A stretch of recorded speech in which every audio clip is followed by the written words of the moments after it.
ਦਿੱਤਾ ਗਿਆ ਸੀ ਕਿ ਤੁਸੀਂ ਹੁਣ ਸਪੋਰਟਸ ਨਹੀਂ ਕਰ ਸਕਦੇ, ਤੁਸੀਂ ਖੇਡ ਨਹੀਂ ਸਕਦੇ ਖੇਡ ਮੈਦਾਨ ਦੇ ਵਿੱਚ, ਪਰ ਫਿਰ ਵੀ ਤੁਸੀਂ ਮਿਹਨਤ ਕੀਤੀ ਤੇ ਅੱਜ ਤੁਸੀਂ ਏਸ਼ੀਅਨ ਚੈਂਪੀਅਨਸ਼ਿਪ ਦੇ ਵਿੱਚ ਜਾਣ ਦਾ ਮੌਕਾ ਤੁਹਾਨੂੰ ਮਿਲਿਆ। ਮੈਂ ਉਸ ਇੰਜਰੀ ਦੇ ਬਾਰੇ ਥੋੜ੍ਹਾ ਜਾਣਨਾ ਚਾਹੁੰਦੀ ਹਾਂ ਕਿ ਕੀ ਹੋਇਆ ਸੀ। ਹਾਂਜੀ ਮੈਮ, ਜਿੱਦਾਂ ਸਪੋਰਟਸ ਕਾਲਜ ਦਾ ਟਰੈਕ ਤੋਂ ਨਵਾਂ ਲਾਸਟ ਈਅਰ ਹੀ ਨਵਾਂ ਪਿਆ ਇਹ ਟਰੈਕ 1996 ਚ ਪਿਆ ਸੀ। ਇਹਦੀ ਲਾਈਫ 8 ਸਾਲ 10 ਸਾਲ ਮੈਕਸਿਮਮ ਹੁੰਦੀ ਹੈ ਤੇ ਟਰੈਕ ਮੈਨੂੰ ਲੱਗਦਾ 22-24 ਸਾਲ ਹੋ ਗਏ ਸੀ ਤੇ ਉਹ ਖਤਮ ਹੋ ਚੁੱਕਿਆ ਸੀ। ਟਰੈਕ ਮਤਲਬ ਪੱਥਰ ਹੀ ਸੀਗਾ ਉੱਤੇ, ਟਰੈਕ ਤਾਂ ਸੀਗਾ ਹੀ ਨਹੀਂ, ਪਰ ਸਾਡੀ ਮਜਬੂਰੀ ਸੀਗੀ ਕਿਉਂਕਿ ਸਾਡੇ ਕੋਲ ਕੋਈ ਹੋਰ ਆਪਸ਼ਨ ਨਹੀਂ ਸੀ ਤੇ ਅਸੀਂ ਉੱਥੇ ਟ੍ਰੇਨਿੰਗ ਕਰਦੇ ਸੀ। ਉਹਦੇ ਕਰਕੇ ਮੇਰੇ ਇੰਜਰੀ ਹੋਈ ਸੀ, ਕਾਫ ਦੀ ਟੈਂਡਨ ਦੀ ਅੱਡੀ ਦੀ ਪ੍ਰੋਬਲਮ ਹੁੰਦੀ ਹੈ ਤੇ ਮੈਨੂੰ ਅਸੀਂ ਬੜੇ ਡਾਕਟਰਸ ਨੂੰ ਦਿਖਾਇਆ, ਇੱਧਰ ਉੱਧਰ ਜੋ ਜਿੱਦਾਂ ਦੱਸ ਦਿੰਦਾ ਸੀ ਉੱਦਾਂ ਆਪਾਂ ਕਰ ਲਈਦਾ ਸੀ ਕਿ ਕਿਸੇ ਨੇ ਕੁਝ ਕਹਿਣਾ ਕਿਸੇ ਨੇ ਕੁਝ ਕਹਿਣਾ। ਤੇ ਬੰਬੇ ਇੱਕ ਡਾਕਟਰ ਦੇ ਬਾਰੇ ਸਾਨੂੰ ਪਤਾ ਲੱਗਿਆ, ਉਹ ਫੁੱਟ ਸਪੈਸ਼ਲਿਸਟ ਡਾਕਟਰ ਸੀਗੇ ਤੇ ਅਸੀਂ ਉੱਥੇ ਵੀ ਗਏ ਤੇ ਉਹਨਾਂ ਨੇ ਸਾਨੂੰ ਰਿਟਰਨ 'ਚ ਦਿੱਤਾ ਸੀ ਲਿਖ ਕਰ ਕਿ ਤੁਸੀਂ ਸਪੋਰਟਸ ਨਹੀਂ ਕਰ ਸਕਦੇ, ਆਪਣਾ ਕਰੀਅਰ ਚੇਂਜ ਕਰ ਲਓ, ਕਿ ਤੁਸੀਂ ਆਪਰੇਟ ਕਰਾ ਕੇ, ਕਿਉਂਕਿ ਉਹਨਾਂ ਨੇ ਉਹ ਜਿੰਨਾ ਟੈਂਡਨ ਮੇ ਪ੍ਰੋਬਲਮ ਸੀ ਉਹ ਕੱਟ ਕੇ ਉਹ ਬੋਡੀ 'ਚੋਂ ਕੱਢ ਦੇਣਾ ਸੀ ਤੇ ਉਹ ਤੁਹਾਡਾ ਛੋਟਾ ਹੋ ਜਾਊਗਾ, ਤੁਸੀਂ ਸਪੋਰਟਸ ਨਹੀਂ ਪ੍ਰੋਪਰ ਸਪੋਰਟਸ ਲਾਈਫ ਨਹੀਂ ਤੁਸੀਂ ਆਗੇ ਕੰਟੀਨਿਊ ਕਰ ਸਕਦੇ।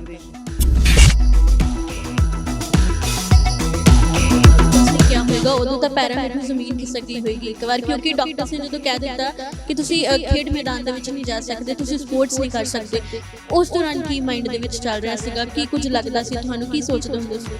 ਹਾਂਜੀ ਮੈਮ, ਜਦੋਂ ਸਾਨੂੰ ਡਾਕਟਰ ਨੇ ਜਵਾਬ ਦਿੱਤਾ ਸੀ ਤੇ ਅਸੀਂ ਸਾਡੀ ਬੰਬੇ ਤੋਂ ਦਿੱਲੀ ਦੀ ਫਲਾਈਟ ਸੀਗੀ ਤੇ ਅਸੀਂ ਉੱਥੋਂ, ਮੈਂ ਤੇ ਇੱਕ ਸਰ ਵੀ ਮੇਰੇ ਨਾਲ ਸੀਗੇ ਤੇ ਅਸੀਂ ਦੋਨੋਂ ਰੋਂਦੇ ਆਏ ਸੀ। ਮਤਲਬ ਨਾ ਸਰ ਮੈਨੂੰ ਫੇਸ ਕਰ ਪਾ ਰਹੇ ਸੀ ਕਿਉਂਕਿ ਅਸੀਂ ਉਹ ਚੀਜ਼ ਐਕਸੈਪਟ ਨਹੀਂ ਕਰ ਪਾ ਰਹੇ ਸੀ, ਅਸੀਂ ਜਿਹਨੂੰ ਪੂਰੀ ਲਾਈਫ ਜਿਹੜੀ ਚੀਜ਼ 'ਚ ਪੂਰੀ ਲਾਈਫ ਤੇ ਅਸੀਂ ਸਾਡੇ ਹਜੇ ਹੋਰ ਵੀ ਟਾਰਗੇਟ ਪਏ ਹੋਏ ਸੀ ਜਿਹੜੇ ਅਸੀਂ ਅਚੀਵ ਕਰਨੇ ਸੀ ਹਜੇ ਤੋਂ ਅਸੀਂ ਮਤਲਬ ਅਸੀਂ ਸੋਚਦੇ ਸੀ ਅਸੀਂ ਕੁਝ ਵੀ ਨਹੀਂ ਕੀਤਾ।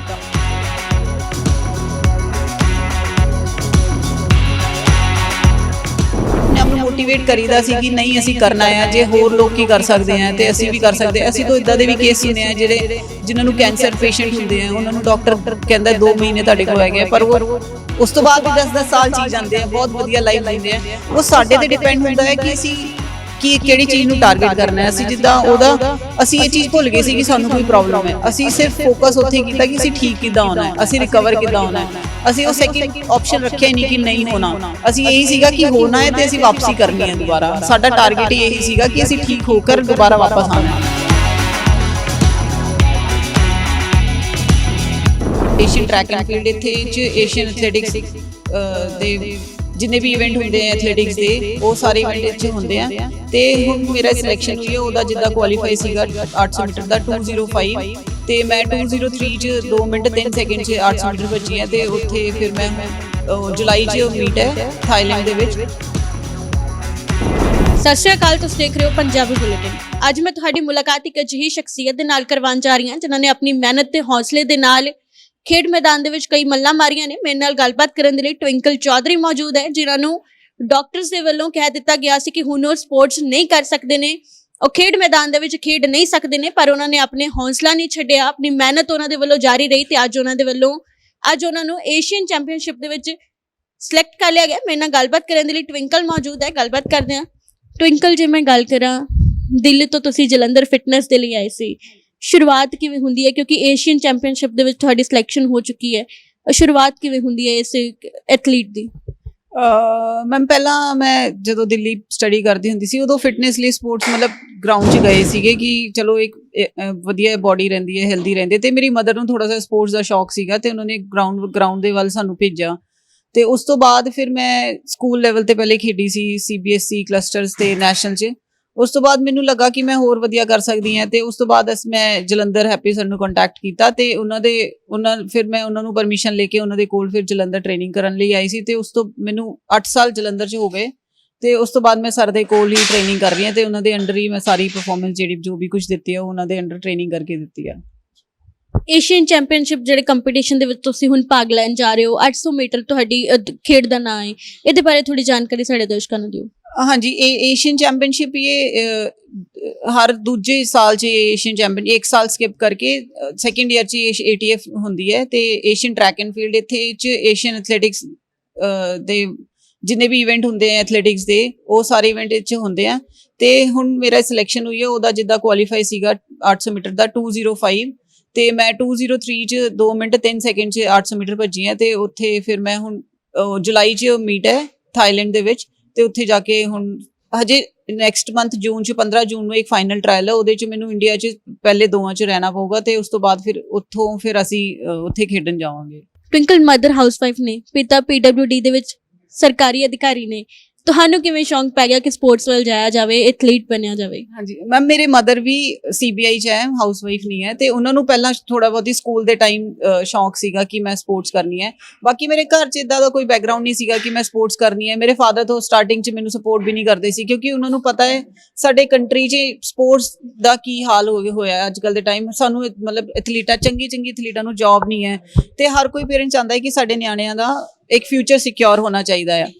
ਤੇ ਉਹਨਾਂ ਨੂੰ ਵੀ ਇਹੀ ਸੀਗਾ ਕਿ ਤੁਸੀਂ ਸਟੱਡੀ ਕਰੋ, ਕਿਉਂਕਿ ਉਹਨਾਂ ਦਾ ਬੈਕਗ੍ਰਾਉਂਡ ਸਾਰਿਆਂ ਦਾ ਸਟੱਡੀ ਦਾ ਰਿਹਾ ਹੈ, ਤੇ ਉਹ ਵੀ ਚਾਹੁੰਦੇ ਸੀ ਕਿ ਅਸੀਂ ਸਟੱਡੀ ਕਰਕੇ ਕੁਝ ਕਰੀਏ। ਪਰ ਮੇਰੀ ਮਦਰ ਦੀ ਸਪੋਰਟ ਸੀਗੀ, ਤੇ ਉਹਨਾਂ ਨੇ ਕਿਹਾ ਕਿ ਜੇ ਕੋਈ ਟੈਲੈਂਟ ਅਗਰ ਸਾਡੇ ਨਿਆਣੇ 'ਚ ਹੈਗਾ ਤੇ ਜੇ ਉਹ ਚੰਗਾ ਕਰ ਸਕਦੇ ਆ ਤੇ ਬਹੁਤ ਵੱਡੀ ਗੱਲ ਹੈ। ਸਪੋਰਟਸ ਵੀ ਜੇ ਤੁਸੀਂ ਚੰਗੇ ਲੈਵਲ ਤੇ ਕਰੋ ਤੇ ਬਹੁਤ, ਅਸੀਂ ਕਿ ਪੈਸੇ ਲਈ, ਜੌਬ ਲਈ ਤਾਂ ਹਰ ਕੋਈ ਕਰ ਲੈਂਦਾ ਹੈ, ਇੱਕ ਦੇਸ਼ ਦੇ ਲਈ, ਮੈਡਲ ਲਈ। ਮੈਨੂੰ ਲੱਗਦਾ ਅੱਜ ਦੇ ਟਾਈਮ 'ਚ ਜਿੱਦਾਂ ਅਸੀਂ ਸ਼ਹੀਦ ਭਗਤ ਸਿੰਘ ਉਹਨਾਂ ਦੇ ਬਹੁਤ ਵੱਡੇ ਫੈਨ, ਉਹਨਾਂ ਨੂੰ ਬਹੁਤ ਕੋਸ਼ਿਸ਼ ਕਰੀਦੀ ਹੈ ਕਿ ਉਹਨਾਂ ਨੂੰ ਫੋਲੋ ਕਰੀਏ। ਜਿੱਦਾਂ ਉਹਨਾਂ ਨੇ ਦੇਸ਼ ਲਈ ਫਾਈਟ ਕੀਤੀ ਸੀ ਜਾਂ ਫਰੀडम ਫਾਈਟਰਸ ਬਣੀ ਸੀ ਦੇਸ਼ ਨੂੰ ਆਜ਼ਾਦ ਕਰਨ ਲਈ, ਮੈਨੂੰ ਲੱਗਦਾ ਅੱਜ ਦੇ ਟਾਈਮ ਤੇ ਜੇ ਅਸੀਂ ਦੂਜੀ ਕੰਟਰੀ 'ਚ ਜਾ ਕੇ ਮੈਡਲ ਲੈ ਕੇ ਆਉਂਦੇ ਹਾਂ, ਇਹ ਆਪਣੇ ਦੇਸ਼ ਨੂੰ ਅੱਗੇ ਕਰਨ ਦਾ ਇੱਕ ਇਸ ਤੋਂ ਵੱਡਾ ਮੈਨੂੰ ਨਹੀਂ ਲੱਗਦਾ ਅੱਜ ਦੇ ਟਾਈਮ ਤੇ ਸਪੋਰਟਸ ਤੋਂ ਇਲਾਵਾ, ਕਿ ਅਸੀਂ ਦੂਜੀ ਕੰਟਰੀ 'ਚ ਜਾ ਕੇ ਅਸੀਂ ਆਪਣੇ ਦੇਸ਼ ਦਾ ਨਾਮ ਰੋਸ਼ਨ ਕਰੀਏ, ਉੱਥੇ ਮੈਡਲ ਲੈ ਕੇ ਆਈਏ, ਸਾਡਾ ਤਿਰੰਗਾ ਉੱਤੇ ਜਾਏ, ਉੱਥੇ ਸਾਡਾ ਨੈਸ਼ਨਲ ਐਂਥਮ ਪਲੇ ਹੋਊਗਾ। ਤੇ ਇਸ ਤੋਂ ਵੱਡੀ ਮੈਨੂੰ ਲੱਗਦਾ ਇਹ ਉਹਨਾਂ ਦੀ ਜਿਹੜੀ ਕੁਰਬਾਨੀ ਉਹਨਾਂ ਨੇ ਦਿੱਤੀ ਹੈ, ਸ਼ਾਇਦ ਅਸੀਂ ਥੋੜਾ ਬਹੁਤੀ ਉਹ ਉੱਥੇ ਤੱਕ ਉਹਨਾਂ ਦੀ ਲਈ ਜਿਹੜੀ ਉਹਨਾਂ ਨੇ ਸਾਰਾ ਸਾਡੇ ਦੇਸ਼ ਲਈ ਕੀਤਾ ਆ। ਮੈਨੂੰ ਲੱਗਦਾ ਸਾਡੀ ਯੂਥ ਇਹੀ ਇੱਕ ਜ਼ਰੀਆ ਹੈ ਕਿ ਉਹਨਾਂ ਦੀ ਕਿਤੇ ਨਾ ਕਿਤੇ ਉਹਨਾਂ ਨੂੰ ਰਿਪਰੈਜ਼ੈਂਟ ਕਰੇ ਆਪਣੇ ਦੇਸ਼ ਨੂੰ ਅੱਗੇ ਵਧਾਉਣ ਲਈ।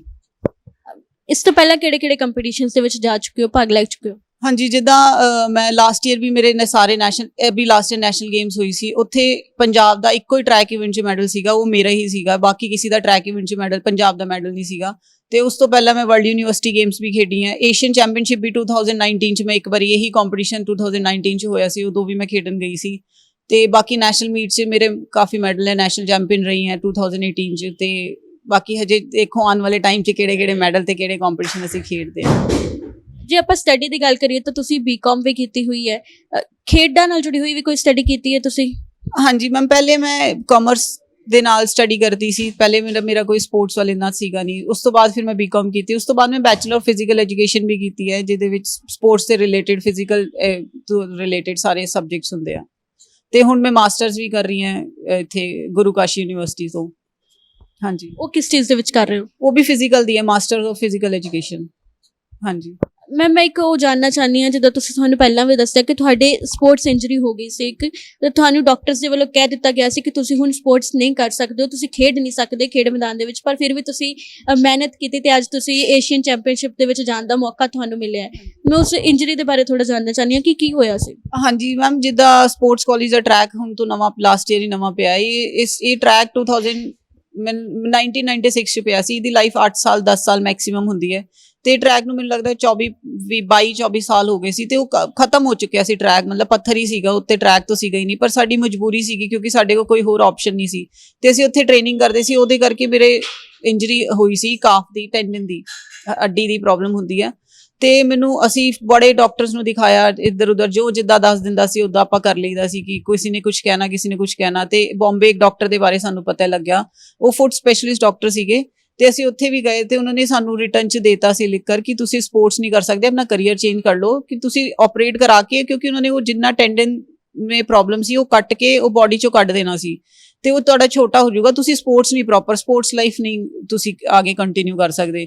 ਤੇ ਕਾਫੀ ਦੁੱਖ ਹੋਇਆ ਸੀ ਸਾਨੂੰ, ਉੱਥੋਂ ਅਸੀਂ ਰੋਂਦੇ ਆਏ ਸੀ। ਕੋਚ ਸਰ ਨਾਲ ਮੇਰੇ ਸੀਗੇ, ਇਹਨਾਂ ਦੀ ਬਹੁਤ ਵੱਡੀ ਸਪੋਰਟ ਰਹੀ ਹੈ। ਮੈਨੂੰ ਲੱਗਦਾ ਹੈ ਸਾਨੂੰ ਨਾ, ਜਦੋਂ ਰੱਬ ਨੇ ਕੁਝ ਕਰਾਉਣਾ ਹੁੰਦਾ ਹੈ, ਉਹ ਜਰੀਏ ਸਾਨੂੰ ਉੱਦਾਂ ਦੇ ਬੰਦਿਆਂ ਨਾਲ ਮਿਲਾਉਂਦਾ ਆ। ਤੇ ਕੋਚ ਨੇ ਬੜੀ, ਅਸੀਂ ਉਮੀਦ, ਮਤਲਬ ਇੱਕ ਵਾਰੀ ਸਾਨੂੰ ਦੁੱਖ ਹੋਇਆ ਸੀ, ਪਰ ਉਸ ਤੋਂ ਬਾਅਦ ਵੀ ਅਸੀਂ ਉਮੀਦ ਨਹੀਂ ਛੱਡੀ ਹੈ। ਸਾਨੂੰ ਇਹ ਸੀਗਾ ਕਿ ਅਸੀਂ ਠੀਕ ਹੋ ਕਰ ਇੱਕ ਵਾਰੀ, ਬੜੇ ਐਗਜ਼ਾਮਪਲ ਦੀ ਕੋਚ ਨੇ, ਸਰ ਨੇ ਦੱਸੇ ਕਿ ਬੜੇ ਐਥਲੀਟ ਇੱਦਾਂ ਦੇ ਹੋਏ ਜਿਨ੍ਹਾਂ ਨੂੰ ਡਾਕਟਰ ਨੇ ਜਵਾਬ ਦਿੱਤਾ, ਪਰ ਉਹਨਾਂ ਨੇ ਕਮ ਬੈਕ ਕੀਤਾ। ਬਸ ਇਹੀ ਕੁਝ ਗੱਲਾਂ ਫੈਮਿਲੀ ਦੀ ਬਹੁਤ ਸਪੋਰਟ ਸੀਗੀ, ਕੋਚ ਦੀ ਫੈਮਿਲੀ ਦੀ ਬਹੁਤ ਸਪੋਰਟ ਸੀਗੀ। ਜਿੱਦਾਂ ਮਤਲਬ ਉਹਨਾਂ ਦੇ ਵਾਈਫ ਨੇ ਸਾਨੂੰ ਡਾਈਟ ਬਣਾ ਕੇ ਦੇਣੀ, ਅਸੀਂ ਟ੍ਰੇਨਿੰਗ ਕਰਨ ਜਾਣਾ ਤੇ ਉਹਨਾਂ ਨੇ ਖਾਣਾ ਰੋਟੀ ਪੈਕ ਕਰਕੇ ਸਾਨੂੰ ਦੇਣੀ, ਅਸੀਂ ਜਾ ਕੇ ਉੱਥੇ ਟ੍ਰੇਨਿੰਗ ਕਰਕੇ। ਜਿੱਦਾਂ ਇੱਥੇ ਟਰੈਕ ਨਹੀਂ ਸੀਗਾ, ਅਸੀਂ ਤਰਨਤਾਰਨ ਜਾਂਦੇ ਸੀ ਜਦੋਂ ਪ੍ਰੋਬਲਮਸ ਆਉਣ ਲੱਗ ਗਈ, ਤੇ ਉਹਨਾਂ ਨੇ ਰੋਟੀ ਪਕਾ ਕੇ ਸਾਨੂੰ ਪੈਕ ਕਰਕੇ ਦੇਣੀ, ਅਸੀਂ ਗੱਡੀ ਤੇ ਪਿੱਛੇ ਬੈੱਡ ਬਣਾ ਲੈਣਾ ਤੇ ਜਾਣਾ ਉੱਥੇ ਟ੍ਰੇਨਿੰਗ ਕਰਕੇ ਰੋਟੀ ਖਾ ਕੇ ਆਉਣਾ। ਸਰ ਦੇ ਬੇਟੇ ਨੇ ਬਹੁਤ ਹੈਲਪ ਕੀਤੀ, ਜਿੱਦਾਂ ਕਿਸੇ ਨੇ ਡਾਈਟ ਦਾ ਜੋ ਜਿਹੜੀ ਵੀ ਚੀਜ਼ਾਂ ਦੱਸੀ ਤੇ ਜਿੱਦਾਂ ਹਰ ਇੱਕ ਚੀਜ਼ ਦੇਖਣੀ, ਉਹਨੇ ਉਹ ਤੋਂ ਕੋਈ ਸਮਾਨ ਮੰਗਾਉਣਾ, ਹਰ ਇੱਕ ਚੀਜ਼ ਮਤਲਬ ਸਾਰਿਆਂ ਦੀ ਸਪੋਰਟ, ਸਾਰੇ ਨੇ ਬਹੁਤ ਮਤਲਬ ਮੈਨੂੰ ਮੋਟੀਵੇਟ ਕੀਤਾ। ਮੇਰਾ ਮੋਰਲ ਬਹੁਤ ਵਾਰੀ ਡਾਊਨ ਹੁੰਦਾ ਸੀ, ਕਿਉਂਕਿ ਮੈਂ ਜਿੱਦਾਂ ਗਰਾਊਂਡ ਜਾਂਦੀ ਸੀ ਸਾਰਿਆਂ ਨੂੰ ਦੇਖਦੀ ਸੀ ਕਿ ਸਾਰੇ ਟ੍ਰੇਨਿੰਗ ਕਰ ਰਹੇ ਆ ਤੇ ਮੇਰਾ ਮਨ ਭਰਦਾ ਸੀ। ਤੇ ਸਰ ਨੇ ਮੈਨੂੰ ਕਹਿਣਾ ਕਿ ਤੂੰ ਸਾਈਕਲਿੰਗ ਕਰ ਲੈ, ਤੂੰ ਚੱਲ ਹੋਰ ਕੁਝ ਨਹੀਂ ਕਰ ਸਕਦੀ, ਆਪਣੀ ਐਕਸਰਸਾਈਜ਼ ਕਰ। ਤੇ ਮੈਂ ਕਈ ਵਾਰੀ ਸਾਈਕਲਿੰਗ ਕਰਦੇ ਕਰਦੇ ਰੋਣ ਲੱਗਣਾ, ਫਿਰ ਸਰ ਦੇ ਕੋਲ ਨਹੀਂ ਜਾਣਾ ਕਿ ਸਰ ਨੇ ਮੈਨੂੰ ਬੋਲਣਗੇ, ਕਿਉਂਕਿ ਸਰ ਰੋਜ਼ ਹਰ ਦਿਨ ਮੈਨੂੰ ਮੋਟੀਵੇਟ ਕਰਦੇ ਸੀ ਕਿ ਨਹੀਂ ਆਪਾਂ ਕਰਾਂਗੇ ਵਧੀਆ। ਤੇ ਫਿਰ ਇਦਾਂ ਹੀ ਕਰਕੇ ਸਾਨੂੰ ਡਾਕਟਰ ਦਾ ਪਤਾ ਲੱਗਿਆ ਇੱਕ ਦਿੱਲੀ 'ਚ, ਤੇ ਫਿਰ ਮੈਂ ਸਵੇਰੇ ਮਤਲਬ ਵੀਕ 'ਚ 2 ਦਿਨ ਜਾਣਾ ਹੁੰਦਾ ਸੀ, ਤੇ ਇੱਕ ਸਵੇਰੇ ਸ਼ਤਾਬਦੀ ਤੋਂ ਮੈਂ ਜਾਂਦੀ ਸੀ, ਉੱਥੇ 15 ਮਿੰਟ ਦਾ ਟ੍ਰੀਟਮੈਂਟ ਹੁੰਦਾ ਸੀ, ਉਹ ਕਰਾ ਕੇ ਫਿਰ ਸ਼ਾਮ ਨੂੰ ਮੈਂ ਸ਼ਤਾਬਦੀ ਤੋਂ ਵਾਪਸ ਆਉਂਦੀ ਸੀ। ਮਤਲਬ ਵੀਕ 'ਚ ਇਦਾਂ ਹੀ 4-5 ਮਹੀਨੇ ਕੰਟੀਨਿਊ ਇਦਾਂ ਟ੍ਰੀਟਮੈਂਟ ਕੀਤਾ, ਰੀਹੈਬ ਕੀਤਾ ਉਹਦਾ ਪ੍ਰੋਪਰ, ਉਹਦੀ ਐਕਸਰਸਾਈਜ਼ ਕੀਤੀ। ਫਿਰ ਸਾਨੂੰ ਇੱਕ ਮਸ਼ਰੂਮਸ ਦਾ ਇੱਕ ਪੂਰਾ ਮੈਡੀਸਿਨ ਬਣੀ ਸੀਗੀ, ਉਹ ਇੱਥੇ ਡਾਕਟਰ ਨੰਦਾ ਆ, ਉਹਨਾਂ ਦੇ ਥਰੂ ਸਾਨੂੰ ਸਪਾਂਸਰ ਕੀਤਾ ਗਿਆ, ਤੇ ਉਹਨਾਂ ਨੇ ਸਾਨੂੰ ਕੀ ਦੱਸਿਆ ਕਿ ਇਹ ਬਹੁਤ ਮਤਲਬ ਹੈਲਪਫੁਲ ਚੀਜ਼ ਹੈ ਤੇ ਤੁਸੀਂ ਇਹ ਵੀ ਯੂਜ਼ ਕਰਕੇ ਦੇਖੋ ਤੇ ਕਾਫੀ ਤੁਹਾਨੂੰ ਹੈਲਪ ਮਿਲੂਗੀ। ਫਿਰ ਉਹ ਵੀ ਅਸੀਂ ਨਾਲ ਕੰਟੀਨਿਊ ਕਰੀ ਗਏ। ਤਾਂ ਮਤਲਬ ਸਾਰੇ ਟ੍ਰੀਟਮੈਂਟ ਜੋ ਜਿੱਦਾਂ ਦੱਸ ਦਿੰਦਾ ਸੀ, ਜਿੱਦਾਂ ਰੱਬ ਤੋਂ ਅਰਦਾਸ ਕਰੀਦੀ ਸੀ, ਕਰਦੇ ਹੁੰਦੇ ਸੀ, ਤੇ ਜਿੱਦਾਂ ਵੀ ਜਿਹਨੇ ਜੋ ਦੱਸਣਾ ਤੇ ਆਪਾਂ ਉਹੀ ਫਿਰ ਫੋਲੋ ਕਰਨਾ, ਤੇ ਇਦਾਂ ਹੀ ਹੌਲੀ ਕਰਕੇ ਉਹ ਫਿਰ ਠੀਕ ਕੀਤਾ ਪੂਰਾ। ਹਾਂਜੀ। ਖੇਡ ਮੈਦਾਨ ਤੋਂ ਕਿੰਨਾ ਚਿਰ ਦੂਰ ਰਹਿਣਾ ਪਿਆ, ਕਿਉਂਕਿ ਇੰਜਰੀ ਤੁਹਾਡੇ ਆਈ ਹੋਈ ਸੀ, ਤੁਹਾਨੂੰ ਡਾਕਟਰ ਨੇ ਮਨਾ ਕੀਤਾ ਸੀ ਫਿਲਹਾਲ, ਪਰ ਫਿਰ ਵੀ ਜਿਹੜਾ ਸਪੋਰਟਸਮੈਨ ਹੁੰਦਾ ਨਾ, ਉਹ ਆਪਣੇ ਕਿਤੇ ਨਾ ਕਿਤੇ ਉਹ ਚੀਜ਼ ਨੂੰ ਛੱਡਦਾ ਨਹੀਂ। ਕਹਿੰਦੇ ਆ ਨਾ, ਗਾਣ ਵਾਲੇ ਦਾ ਮੂੰਹ ਨਹੀਂ ਰਹਿੰਦਾ, ਨੱਚਣ ਵਾਲੇ ਦੀ ਅੱਡੀ ਨਹੀਂ ਰਹਿੰਦੀ। ਤੇ ਜਿਹੜੇ ਦੌੜਦੇ ਨੇ, ਤੁਹਾਡੀ ਕਿੰਨਾ ਕੁ ਚਿਰ ਤੁਹਾਨੂੰ ਲੱਗਦਾ ਸੀਗਾ ਕਿ ਦੂਰ ਰਹਿਣਾ ਪਿਆ ਰੇ? ਹਾਂਜੀ ਮੈਮ, ਮੈਨੂੰ 1.5 ਤੋਂ 2 ਸਾਲ ਉਹ ਇੰਜਰੀ ਨੂੰ ਪੂਰੀ ਪ੍ਰੋਪਰ ਰਿਕਵਰ ਕਰਨ ਨੂੰ ਟਾਈਮ ਲੱਗ ਗਿਆ ਸੀ, ਕਿਉਂਕਿ 2019 'ਚ ਮੈਂ ਅਪ੍ਰੈਲ ਤੱਕ ਕੰਪੀਟੀਸ਼ਨ ਖੇਡੀ ਸੀ। ਉਸ ਤੋਂ ਬਾਅਦ ਫਿਰ 19-20 ਕਰੋਨਾ ਦੇ ਟਾਈਮ ਵੀ ਸਾਰਾ ਨਿਕਲ ਗਿਆ ਸੀ, ਤੇ ਮਤਲਬ ਡੇਢ ਸਾਲ ਤੋਂ ਪ੍ਰੋਪਰ ਮੈਨੂੰ ਰੈਸਟ ਕਰਨਾ ਹੀ ਪਿਆ ਸੀ, ਕਿਉਂਕਿ 6 ਮਹੀਨੇ ਤੋਂ ਮੈਨੂੰ ਟ੍ਰੀਟਮੈਂਟ ਲਈ ਲੱਗ ਗਏ ਸੀ। ਉਸ ਤੋਂ ਪਹਿਲਾਂ ਵੀ ਅਸੀਂ ਕਾਫੀ ਜਗ੍ਹਾ ਟਰਾਈ ਕਰਦੇ ਰਹੇ ਸੀ, ਪਰ ਉਹ ਠੀਕ ਨਹੀਂ ਹੋ ਰਿਹਾ ਸੀ, ਤੇ ਮਤਲਬ 1.5-2 ਸਾਲ ਮੈਨੂੰ ਲੱਗ ਗਏ ਸੀ। ਫਿਰ ਵਿੱਚ ਗਰਾਊਂਡ ਜਾਣਾ ਹੀ ਬੰਦ ਕਰਤਾ ਸੀ, ਕਿਉਂਕਿ ਦੇਖ ਨਹੀਂ ਹੁੰਦਾ ਸੀ ਬਾਕੀ ਸਾਰੇ ਐਥਲੀਟ ਟ੍ਰੇਨਿੰਗ ਕਰਦੇ ਤੇ ਮੈਂ ਬੈਠੇ ਰਹਿਣਾ, ਤੇ ਇਦਾਂ ਹੀ ਕਾਫੀ ਸਟਰਗਲਿੰਗ ਟਾਈਮ ਸੀਗਾ। ਬਟ ਮੋਟੀਵੇਸ਼ਨ ਕਿਤੋਂ ਨਾ ਕਿਤੋਂ ਛੋਟੀ ਮੋਟੀਵੇਸ਼ਨ, ਕਦੀ ਜਿੱਦਾਂ ਸਾਨੂੰ ਚੰਡੀਗੜ੍ਹ 'ਚ ਸਿੱਧੂ ਸਰ ਇੱਕ ਸਾਨੂੰ ਸਪਾਂਸਰ ਕਰਦੇ, ਸ਼ੂਜ਼ ਸਪਾਈਕਸ, ਬਹੁਤ ਲੋਕਾਂ ਦੀ ਉਮੀਦ ਵੀ ਜੁੜੀ ਹੋਈ ਸੀ ਸਾਡੇ ਨਾਲ। ਬਸ ਉਹਨਾਂ ਨੂੰ ਦੇਖ ਕੇ ਕਦੀ ਉਹਨਾਂ ਦੇ ਵੱਲੋਂ ਉਹਨਾਂ ਨੇ ਮੋਟੀਵੇਟ ਕਰਨਾ, ਕਦੀ ਕਿਸੇ ਨੇ ਮੋਟੀਵੇਟ ਕਰਨਾ। ਉਹਨਾਂ ਨੇ ਸਾਡੇ ਲਈ ਫਿਜ਼ੀਓਥੈਰੇਪੀ ਫਿਰ ਚੰਡੀਗੜ੍ਹ 'ਚ ਵੀ ਸਾਰਾ ਕੁਛ ਕੀਤਾ ਸੀ ਕਿ ਤੁਸੀਂ ਇੱਥੇ ਆ ਕੇ ਆਪਣਾ ਫਿਜ਼ੀਓਥੈਰੇਪੀ ਦੇ ਸੈਸ਼ਨ ਲੈ ਸਕਦੇ ਆ। ਤੇ ਫਿਰ ਸਾਨੂੰ ਡੇਰਾ ਬਾਬਾ ਮੁਰਾਦ ਸ਼ਾਹ ਜੀ ਤੋਂ ਬਹੁਤ ਹੈਲਪ ਮਿਲਦੀ ਹੈ, ਉਹਨਾਂ ਦੇ ਵੱਲੋਂ ਵੀ ਅਸੀਂ ਸਪਾਂਸਰ ਹੈ। ਮਤਲਬ ਉਹਨਾਂ ਨੇ ਦੇਖਿਆ ਕਿ ਇਹ ਸਪੋਰਟਸਮੈਨ, ਇਹਨਾਂ ਕੋਲ ਕੁਝ ਵੀ ਨਹੀਂ ਹੈਗਾ, ਬਟ ਸਿਰਫ ਆਪਣੀ ਮੋਟੀਵੇਸ਼ਨ ਦੇ ਥਰੂ ਇਹ ਲੋਕ ਇਹ ਸਪੋਰਟਸ ਕਰ ਰਹੇ ਹੈ, ਤੇ ਉਹਨਾਂ ਦੇ ਵੱਲੋਂ ਵੀ ਫਾਊਂਡੇਸ਼ਨ ਤੋਂ ਸਾਨੂੰ ਕਾਫੀ ਹੈਲਪ ਮਿਲਦੀ ਹੈ। ਜਿੱਦਾਂ ਫਿਜ਼ੀਓਥੈਰੇਪਿਸਟ ਉਹਨਾਂ ਨੇ ਦਿੱਤੇ, ਜਿੱਦਾਂ ਮੇਰੇ ਇਵੈਂਟ ਦੇ ਹਿਸਾਬ ਨਾਲ ਮੈਨੂੰ ਅਲਟੀਟਿਊਡ ਟ੍ਰੇਨਿੰਗ ਦੀ ਲੋਡ ਬਹੁਤ ਜ਼ਿਆਦਾ ਹੈ, ਕਿਉਂਕਿ ਸਾਨੂੰ ਇੰਡੋਰੈਂਸ ਤੇ ਕੰਮ ਕਰਨਾ ਹੁੰਦਾ ਹੈ। ਤੇ ਉਹਨਾਂ ਨੇ ਫਿਰ ਸਾਨੂੰ ਧਰਮਸ਼ਾਲਾ ਭੇਜਿਆ ਸੀ ਲਾਸਟ ਈਅਰ ਕਿ ਤੁਸੀਂ ਉੱਥੇ ਜਾ ਕੇ ਟ੍ਰੇਨਿੰਗ ਕਰਕੇ ਆਓ। ਇੱਥੇ ਮੌਸਮ ਵੀ ਬਹੁਤ ਹੁਣ ਗਰਮੀ ਹੋ ਜਾਂਦੀ ਹੈ, ਤੇ ਛੋਟੀ ਹੈਲਪ ਤੇ ਲੋਕਾਂ ਦੀ ਉਮੀਦ, ਉਹੀ ਕਰਕੇ ਅਸੀਂ ਮੋਟੀਵੇਟ ਹੋ ਕੇ ਸਾਰਾ ਚੀਜ਼ਾਂ ਰਿਕਵਰ ਕੀਤੀ। ਲੱਗਦਾ ਦਵਾਈ ਦੇ ਨਾਲ ਅਰਦਾਸਾਂ ਦਾ ਵੀ ਕਮਾਲ ਹੈ। ਉਸ ਤੋਂ ਵੱਡਾ ਤਾਂ ਕੁਝ ਵੀ ਨਹੀਂ ਹੈ।